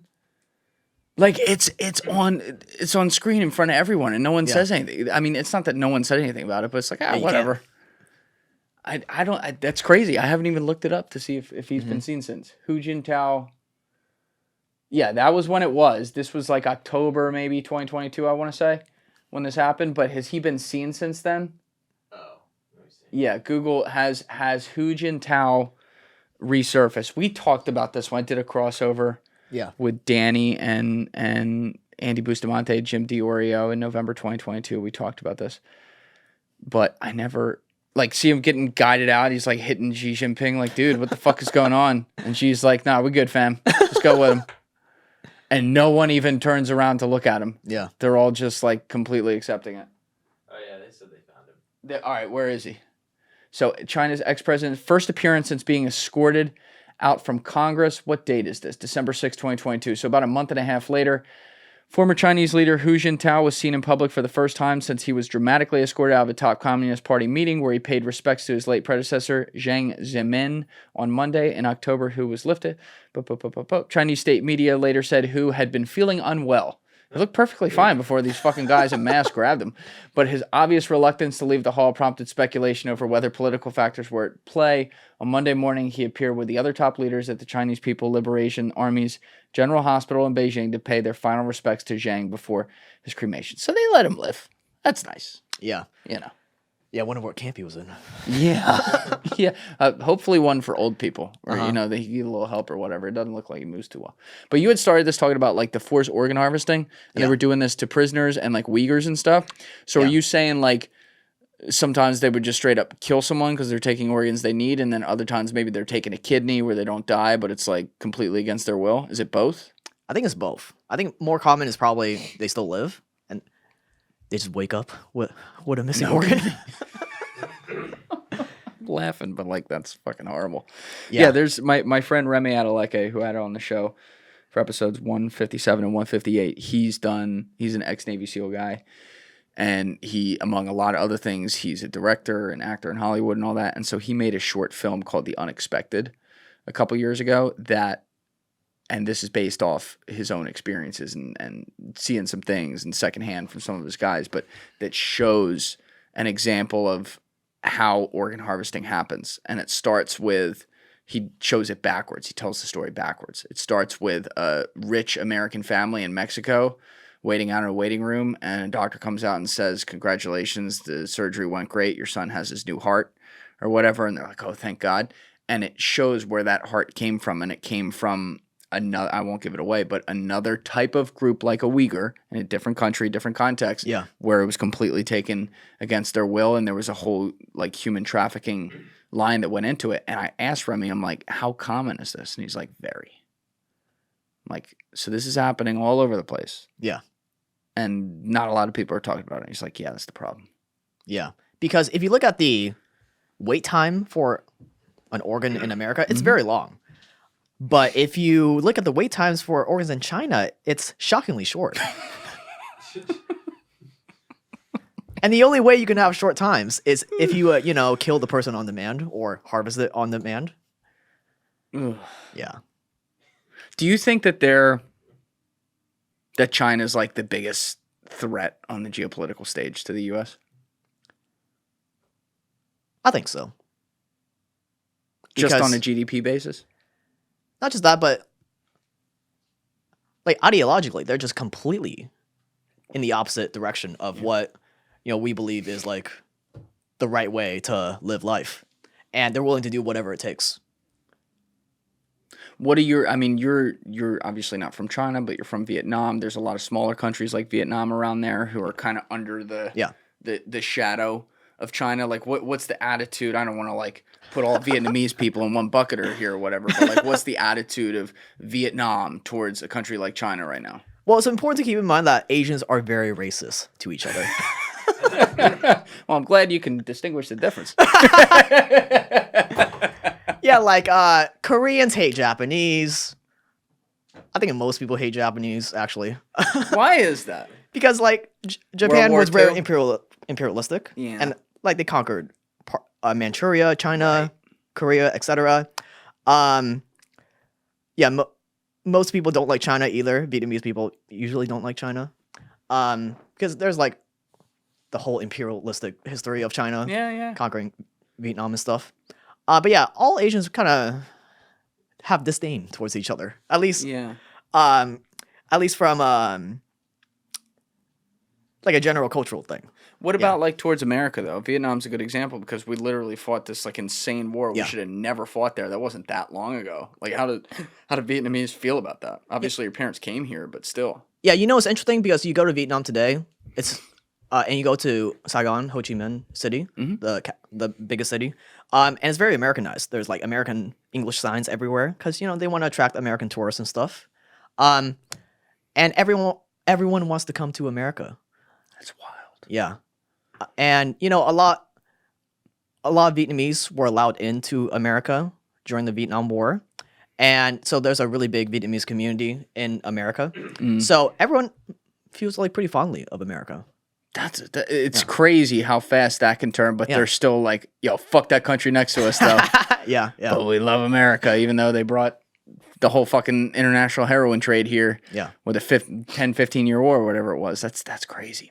But, we can look at these countries like China and righteously be very upset about the slave labor they do and torturing people like the Uyghurs and all that. Yet it does, a part of it always feels a bit hypocritical to me because even though we don't do slavery here in any way,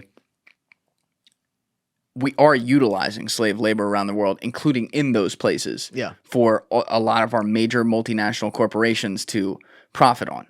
Yeah. I mean, no country's perfect. Yeah. But if I were to have to choose between China and America, I would definitely choose America. Hey, I would too. I'm not arguing it. I'm just saying, like, we're supposed to be that beacon of, like, an example. But the economic incentives at that level will make us turn a blind eye. Yeah. Playing devil's advocate to your argument, at least it's not the government doing it on a mass scale like China. Yeah, better for billionaires to do it. Yeah. That's right. Yeah. But it's tough because, like, it's another thing you can't really even talk about. Yeah. Like, even Elon and Tesla, I think, they rely on, like, the cobalt mining. Yeah. We know what happens over there with that. So Yeah, how do you deal with that? But at the same time, it's like, well, if you don't have that, how do you make electric cars and try to better humanity? Some of humanity has to lose? Like, do they have to lose like that? There's got to be a better way. Yeah, definitely. I don't know. That's why I'm a podcaster. And I don't have to answer all these questions. I just have to ask them so that the smart people can try to answer them. Same here, man. Right?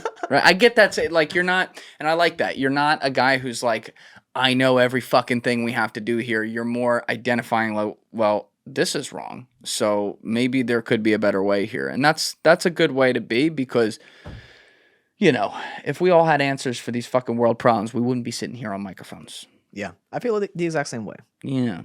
Now, what's the deal with, like, a lot of the stuff you dig into does come back to, like, lobbying, right? Because we've been talking about this today. Private sector pays off the government to get their preferred candidates in there, and then they get to influence them when they're in there and threaten to take their money when they're not. But over the years, we've seen enormous specific lobbies, like, silently take over. You did a video on, like, the plastics lobby and all that and what they do. Is this just pure economic protection, or do you think there could also be, I don't know, foreign interest funding an industry like that are purposely trying to make us fuck ourselves up, like a reverse opium war, if you will? Yeah, I think that China's definitely involved in that stuff. And I think the way lobbying works is that bribery has always been a thing. But, in America, we can't be overt with it. We can't just openly bribe a politician with, like, a suitcase full of money. So you have to go through a little bit more hoops here. Like, in the third world country, you would literally just give the politician a suitcase full of cash, and that's good enough.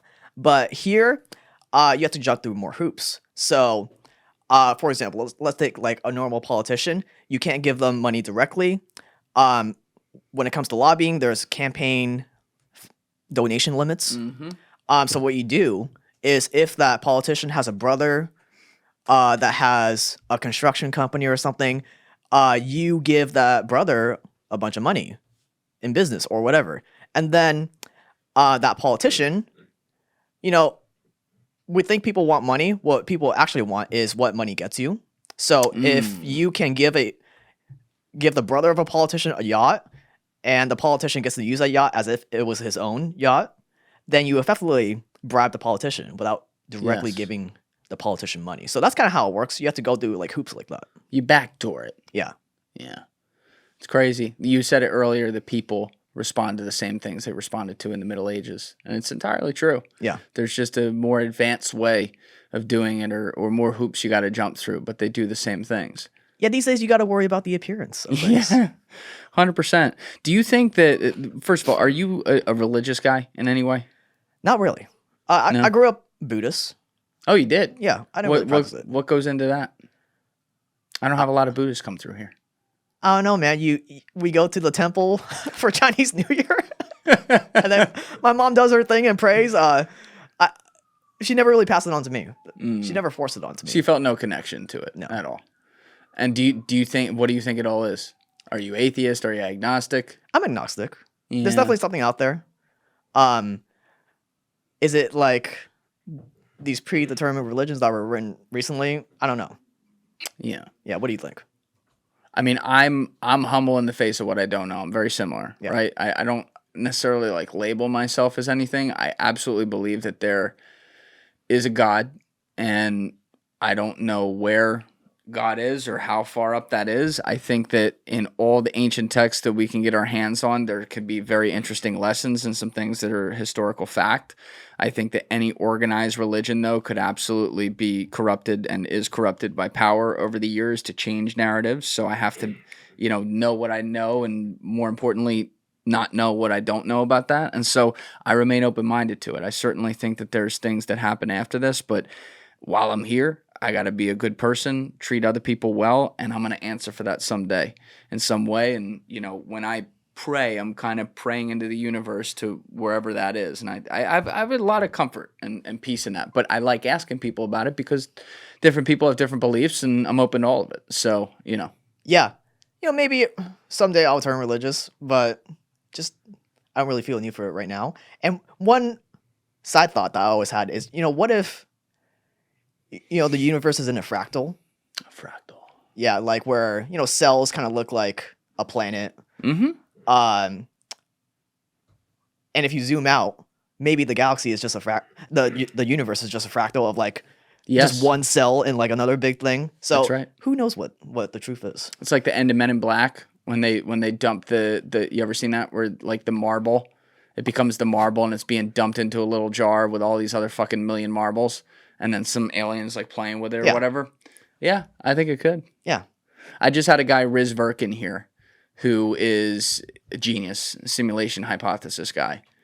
And man, when he gets going and talking about that, it gets stressful because you're like, holy shit, like this could just be layers on layers on layers and we don't have control over it. I mean, it's scary. Like, I'd like to think we do have control over what we do. And there is a reason that like good and evil fight each other. Mm-hmm. You know what I mean? It's all for something. Yeah. So it gets stressful to think about. But I ask that because like obviously you're coming up against a lot of powerful organizations in everything that you research, and inevitably, you're coming across ancient or whatever you want to call it, like traditional religious sects as well, and what kind of influence they have. So like something like the Vatican comes up in here a lot. Do you think an organization like that, I'll call it an organization, still holds tremendous sway that we can't see, that maybe is in the middle of a lot of stuff you look at? I believe the Vatican Bank is still very powerful. Yeah. I don't know much about this topic, but I have heard that they're still very powerful. You ever read Gerald Posner's book, The Vatican Bankers? I don't think so. You got to read that. Okay. Yeah.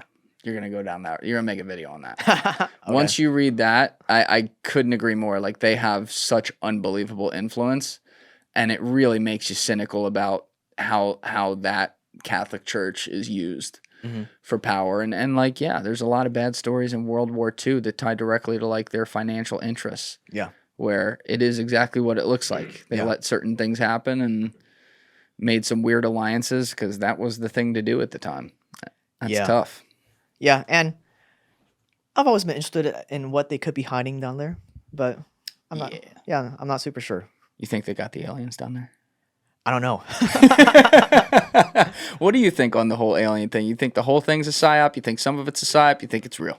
I think the Jersey thing is definitely a psyop. Yeah. Because they definitely know what it is. And now there was a recent article that said these drones were approved by the FAA. Yeah, it's bullshit. Yeah. And it took them this long to say that. So I think that's definitely a psyop. I think part of me wants to believe the whole narrative of, the military industrial companies like Boeing have like some secret division where they hold the crashed alien craft. That would be cool if it was true. I'm not sure if it is though. Yeah. I would hope it is. Part of me hopes it is. You ever look into DARPA at all? I don't think so. Not too much. You should do that too. Okay. I'm just straight as a fan. I want to see that because like it's something I always want to look into a lot more as well. But like DARPA, your guess is as good as mine. I don't know what you'll be able to research and find, but like when you talk to some of the whispers of these intel guys who will come in here, you get the idea that if they're not completely full of shit about it, that they could be 40, 50 years ahead in technology. Oh, I definitely believe in that. Which is like, so when I'm so curious about these stories and I don't just write all them off because I do think there's a strong possibility there are DARPA type weapons, maybe even some weapons, hopefully this isn't the case, but that other countries have as well that are floating around doing some weird shit. Yeah. And people see them. Yeah, I think it's highly likely that the American military and DARPA have technology that's 50, maybe even like 100 years ahead of us. Yeah. That they just keep in the back door. For sure. Yeah. Do you think it's mathematically impossible that in the context of what we even know about the galaxy, which you already pointed out a couple minutes ago, it could be way bigger than we even think? Do you think it's even mathematically possible that we are alone? I don't think we're alone. Right. Yeah. Maybe the aliens we see are like future versions of ourselves that are time traveling back. Mm-hmm. Because Danny Jones, he made some podcasts with Michael Masters. Yeah. Where if you look at the evolution of humans from going from ape to human, if you accelerate that, we'll end up looking like the typical archetypal alien that everyone talks about. And how super, super rare it would be for aliens from another part of the universe to have, these 2 legs, 2 arms, standing upright, in the exact same manner as us. It's a very low possibility. Yeah. So I think I believe it in that theory a lot more of how the aliens we see are just future versions of ourselves that are time traveling back. Because it will explain why they're so interested in us. Yeah. Yeah. Yeah, and it's like we have this Hollywood idea of like what an alien is. And yet when you hear a lot of the stories, especially from the 20th century into the 21st of like reported sightings around the world pre-internet as well, like within the 20th century, there's so many similar descriptions, which that keeps me up at night sometimes because I'm like, it's the exact same and these people couldn't communicate together to determine that, you know what I mean? Like it gets weird, but if they are future versions of us, we're also biased by, like you said, like what a human life would look like if it were future when we think of an alien. So aliens themselves, who's to say that an alien wouldn't look like something that looks completely inanimate? Like because they're from another, in that case, if it's not a future human, they're from another galaxy or whatever, and their ecosystem is entirely different. It could look like this wood table. Yeah. And we wouldn't recognize that as having, lifelike qualities, but perhaps it does. Yeah. So, how they came up with this look of the googly-eyed alien, green skin, cone face, it's got to be based on something. Yeah. Right? Within pop culture even. Yeah, and again, if you accelerate the evolution of a human, our heads got bigger. Mm-hmm. Other features that kind of resemble an alien start to take form. We get less hair. Yeah. Yeah. Yeah. Now, have you looked into this whole thing with Trump pardoning Ross Ulbricht? Because I know you looked at the story before it was Silk Road. Yeah. So I don't know about you, I was very surprised that it was a full pardon. I was not surprised at all that Trump did something about it. He had promised that he was going to commute the guy, and that's what I was hoping for sure. But he gave him a full pardon on this whole thing. What's your thoughts with that? I was very surprised too. And I actually didn't look into it too much. But yeah, I did make that original video on the Silk Road. Yeah. Now, for people out there, like, I don't want to rehash the entire thing. Obviously, you can. It's a complex story. I had Andy Greenberg in here to talk about it a lot in episode 127, but because he was actually Andy before Ross was caught, he was the only guy to interview behind a keyboard Dread Pirate Roberts, which was Ross's screen name. Yeah. Before he went down and everything. So he was tied to the story while it was happening. But like, there was all this controversy that was there only one Dread Pirate Roberts or was there multiple? And if there was only one, does that mean that Ross actually did order people to be killed? Like, when you were looking into that, what do you think that was? Do you think it was other people potentially, or you don't know? Honestly, it's been like a few years since I looked into that story. So I don't remember much. That's all right. It's a good answer. I appreciate that. Yeah, it's for people's context, it's been nearly like 500 videos. So yeah, you make a fuck ton of videos, bro. I don't know how you keep this all straight because even just the 2-minute intros will have like fucking 50 million facts in it. Yeah, and you're doing how many a week between the two channels? Like 2? Yeah, around 2. At my peak, I was making like 13 videos on the main channel a month. 13 a month. Yeah. At your peak, so why have you scaled back a little bit? I just don't need to make as many videos anymore as I used to. And now I have like the other projects that I focus on as well, like this thing. Oh yeah, let's talk about this. You have it in front of you. The Evil Goods Whip Tallow Honey Balm, which you were nice enough to give Alessia and I as well. Totally. So this is the thing that Robert F. Kennedy's always talking about. Beef tallow that we got it. How is that so good? Get everything in there. But what is the practical application here? What are you trying to replace? L'Oreal? So everyone focuses on the food, which we should focus on the food. But equally as important is what touches your skin, because your skin is the biggest organ on your body, and it absorbs many things. And just like how food companies are incentivized to make things more shelf stable and last as long as possible, and make it more addictive. The only way to do that is to pump it full of artificial stuff that's really, really bad for you. The same goes with skincare. 100 years ago, we used to use natural fats like olive oil, beef tallow, which is rendered beef fat, on our skin to moisturize it.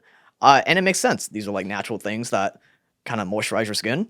But then skincare companies started introducing more and more synthetic stuff to make it more shelf stable, to make it last longer on the shelf. So whereas, this might last a year or so or whatever on the shelf, I can't remember the exact number, but like a L'Oreal product or whatever, CeraVe, it will last hundreds of years on the shelf. It's got poisons in it. Yeah. And all that stuff many of that stuff gets absorbed directly into your bloodstream. And we're talking about things that disrupt your hormones. So if you're a guy, it hurts your testosterone, making you like less. You build muscle slower, you gain more fat, you have less energy, you're less motivated. So I think that cleaning up what you put on your skin is just as important as cleaning up your diet. Whoa. Yeah, because if we're lathering ourselves with like these hormone disrupting chemicals day in and day out, from our shampoo to the stuff we put on our skin, that little bit of poison builds up over time. And it really hurts your energy and your hormones and all that stuff. So it's something like this, because I haven't used this yet. What's like a really common thing people use for skin? So like acne or something like that. They're using obviously a lot of these products that have these preservatives in it. Mm-hmm. Are there products that are made like this, or this in particular, that will literally treat acne, so to speak, that just, like you said, maybe they last a year, so you got to use it when you buy it, versus lasting 10 years, you can fucking pull it out whenever? Yeah, so we have some like transformation pictures of customers using this, and like we're seeing some like pretty crazy transformations. People with their face like covered in acne switch over to this, and all their acne goes away. Can we pull this up? Evil Goods? Yeah, the website's evilgoods.org. Okay, so we can go right to the site and see this. And now this isn't like the meme where it's like all this motherfucker did was just stand back, right? What do you mean? You ever seen the meme where the guy's standing up in the camera and then on the other side it says after and he just stepped back? Oh, you can take a look. The second image right there, I think that has a lot. Okay. Oh, whoa, blow that up. And the reason why, Whoa. And it's very simple. The reason why this works is, if all these other skincare products that they try to sell you on, like these 5-step things, are really, really bad for you, and you're constantly lathering yourself in this poison day in, day out, just by switching to an all-natural thing like this, it's going to do wonders because you're not, actively poisoning yourself. Now, what's your price point on this compared to other stuff? $49.95, and this replaces like all the multi-step skincare products out there. So you can replace multiple products with this. So it ends up saving you a lot of money. So like you can use it on your face, lips, body. I use it everywhere. Everywhere? Yeah. Every day. Okay. Yeah. Good to know. Yeah. But I asked that because like I know like Dr. Amen talks about this a lot. Dr. Amen, I always say it both ways, sorry. But, like there was an app that I downloaded that he had said to download that basically shows you like what's clean. And, long story short, nothing's clean. Yeah. But everything that was clean was like 50 times the price, which is a problem. So maybe you don't have that for this, but like if you were looking at, God, some of the things like the deodorants or the shampoos and whatever, you could buy the one that has some of the dirty stuff in it. Some of them weren't like horrible, but they had one or two things. It's like, you probably shouldn't have this. But you could buy that for $6. And then, the good one, it's the same problem I was talking about with food, would be like fucking $49 for half the size. Yeah. And same thing with food. Things that last infinitely long on the shelf are definitely going to be cheaper. And that's kind of the sad reality. Yeah. Now, you did a video on L'Oreal, right? Yes. All right, can we pull that up, Alessi? I want people to see some of this. There's just so, like, the problem with your channel is, like, I'll sit there and my ADD will take over, and then I just watch, like, fucking 10 videos. And it's on the Jake Tran channel. Oh, is it? Oh. Yeah, main channel. Let's go back to that. Should be fairly recent. How L'Oreal poisoned worth. There we go. Cool. Hit it. Deep in the heart of Paris lives the richest woman in the world. She just inherited a $100 billion fortune from her family's company. It's enough money to buy every single NBA team in the league and still have $20 billion left over. Nice. And yet we know almost nothing about her. This woman is the heir to the most powerful cosmetics conglomerate on the planet. You probably passed by many of their products at the store today without even knowing it. But you wouldn't even recognize her if she walked past you on the streets. It's practically impossible to find a cosmetics brand that isn't owned by her family's company at this point. In fact, almost half of all skincare brands available on the planet are all controlled by this one company. Personal care products, makeup, hair, skincare, they own it all. And who is this mysterious company? L'Oreal. Everyone knows the name, the products are everywhere, and yet they've managed to keep the true power a secret from the public. And it's obvious why L'Oreal wants to stay low-key. A lawsuit filed, and attorneys talking today about their case against L'Oreal and a Chicago laboratory. They're accusing the companies of knowingly selling relaxers that could lead to cancer. Several women diagnosed with uterine cancer are now suing L'Oreal and other cosmetic companies after a recent study tied the illness to chemical hair straightening products. Now, scientists have discovered that an ingredient aiding in absorbing UVB radiation called octocrylene can degrade into a cancer-causing chemical when used or left unused for more than a year. Now, the already controversial ingredient can develop into benzophenone, an endocrine disruptor that is banned from food products in the U.S. Next time you're in the beauty supply store, you may want to take the time to read every single ingredient He's eating a lot on the of back processed of those food. products, and that may take some time, but it could save your life. A new study says a common chemical companies use for black hair care products can trigger breast cancer cells. My next guest has more on that ingredient you need to avoid. And there's one woman, one family getting rich from it all. The Betancourts. Meet Francoise Betancourt Myers. She's the granddaughter of L'Oreal's founder and the richest she woman just on looks the like a planet. bitch. She's sitting on a fortune that's worth 15 times more than Donald Trump. And her family made this insane wealth by controlling what humanity puts on their skin. And what they put on her skin is not pretty. Stay dangerous, subscribe for more, and let's get into it. All right, let's pause it right there. Do you ever worry about like getting threats because of some of the stuff you're bringing to the forefront? That's one of the most common questions I get, and nothing's happened so far. What if fucking Slovakian Daniel out there is a hitman? That's funny. And, part of the reason is most of the stuff, like what we talked about earlier, I'm repackaging it into a more entertaining form, which might still piss some powerful people off. But most of it, I always give credit to the actual journalists breaking these stories because they're doing like the hard work and they're taking most of the heat. Yeah. Whereas my job is repackaging it in a more entertaining form. That's right. But that's what I'm saying. You can reach more people doing that than someone writing on the 5th page of the fucking New York Times. Yeah. You know what I mean? Like, you're the new media in that way. And you make a beautiful 21-minute, 10-second documentary that this one is a recent one and 267,000 people have already seen who didn't know who this fucking chick was. And now they do. Like, if I were her, I wouldn't be happy about that. Yeah, so, lucky nothing has happened yet. Yeah, that's fucking good, man. But I think it's I like I was saying earlier, I think it's really important that guys like you or guys who are doing shit on the ground, like my friends Tommy G and Brandon Buckingham, are the people who are now starting to I don't want to say like drive a narrative, but driving out the stories that other people don't want to cover that are from the more traditional, mainstream media, if you will. And it just goes to show you how far that institution's fallen. I mean, you look at not even now with Trump, but like Trump's first presidency, I think, for all his flaws and everything, that kind of exposed just how in the tank and how, I don't know, like handshake in lockstep with corporate and even intelligence that a lot of these organizations are. And it opened up for guys like you to be able to take that lane and win people's trust. Yeah, I think mainstream media is completely corrupt. Yeah. And, to add on to what you said earlier, like, I'm definitely not going to visit China voluntarily. I'm not either. Yeah. So, I take precautions like that. Yeah. Now, you obviously, like, you did this all so young. Are there things you would have done differently, too, along the way? Like, I think about this. I started YouTube when I was like 26 years old, getting into this. And it's like, if I had done this at, like, 19 or 20, I'm such a fucking idiot. Like, I don't know what the fuck I would have done. But you were starting Don't it call back yourself then. an idiot. Come on. No, I'm serious. Like, back then, you didn't know me. Like, I was a fucking dumb kid trying to figure out the world. So I'm very grateful that, like, I didn't do that on camera in front of other people and make content and stuff. Like, have you taken knocks along the way as well? Yeah, I got into some controversy with my sponsors. What happened there? Like 2022. This was during, like, the bull market. Sponsors were coming to me left and right. I could have done a better job vetting them.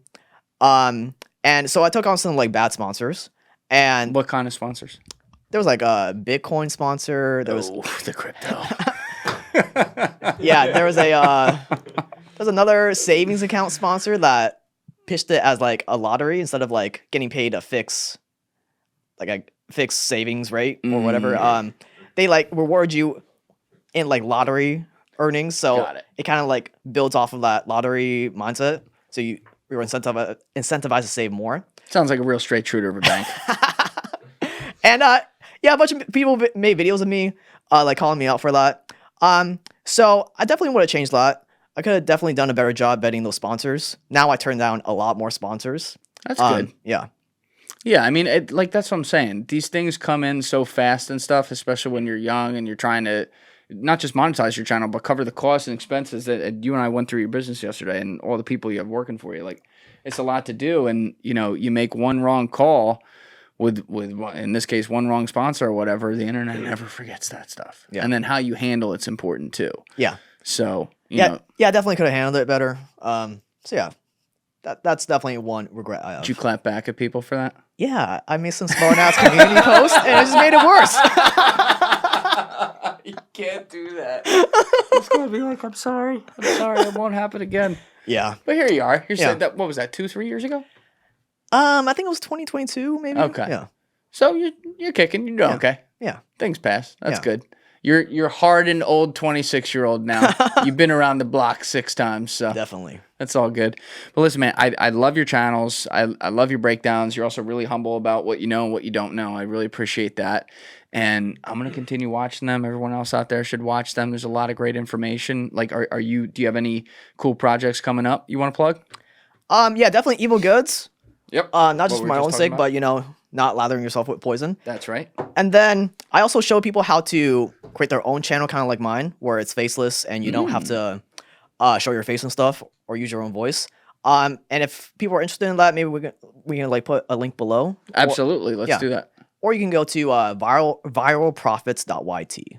Viralprofits.yt. Yeah. All right. So that's how you get the expertise of the man, Jake Tran. Definitely. Listen, dude, thank you for checking out my show, by the way. That's awesome. I was really excited when you reached out with that. I genuinely love the show, yeah. That's fucking great. And if you have some ideas on some topics that you think we should cover in here, I'm all ears on that for sure. Okay. So I'll keep it in mind. We'll do this again in the future, all right? Definitely. All right, everybody else, you know what it is. Give it a thought. Get back to me. Peace. Thank you guys for watching the episode. Before you leave, please be sure to hit that subscribe button and smash that like button on the video. It's a huge help. And also, if you're over on Instagram, be sure to follow the show at Julian Dorey Podcast or also on my personal page at Julian D. Dorey. Both links are in the description below. Finally, if you'd like to catch up on our latest episodes, use the Julian Dorey Podcast playlist link in the description below. Thank you.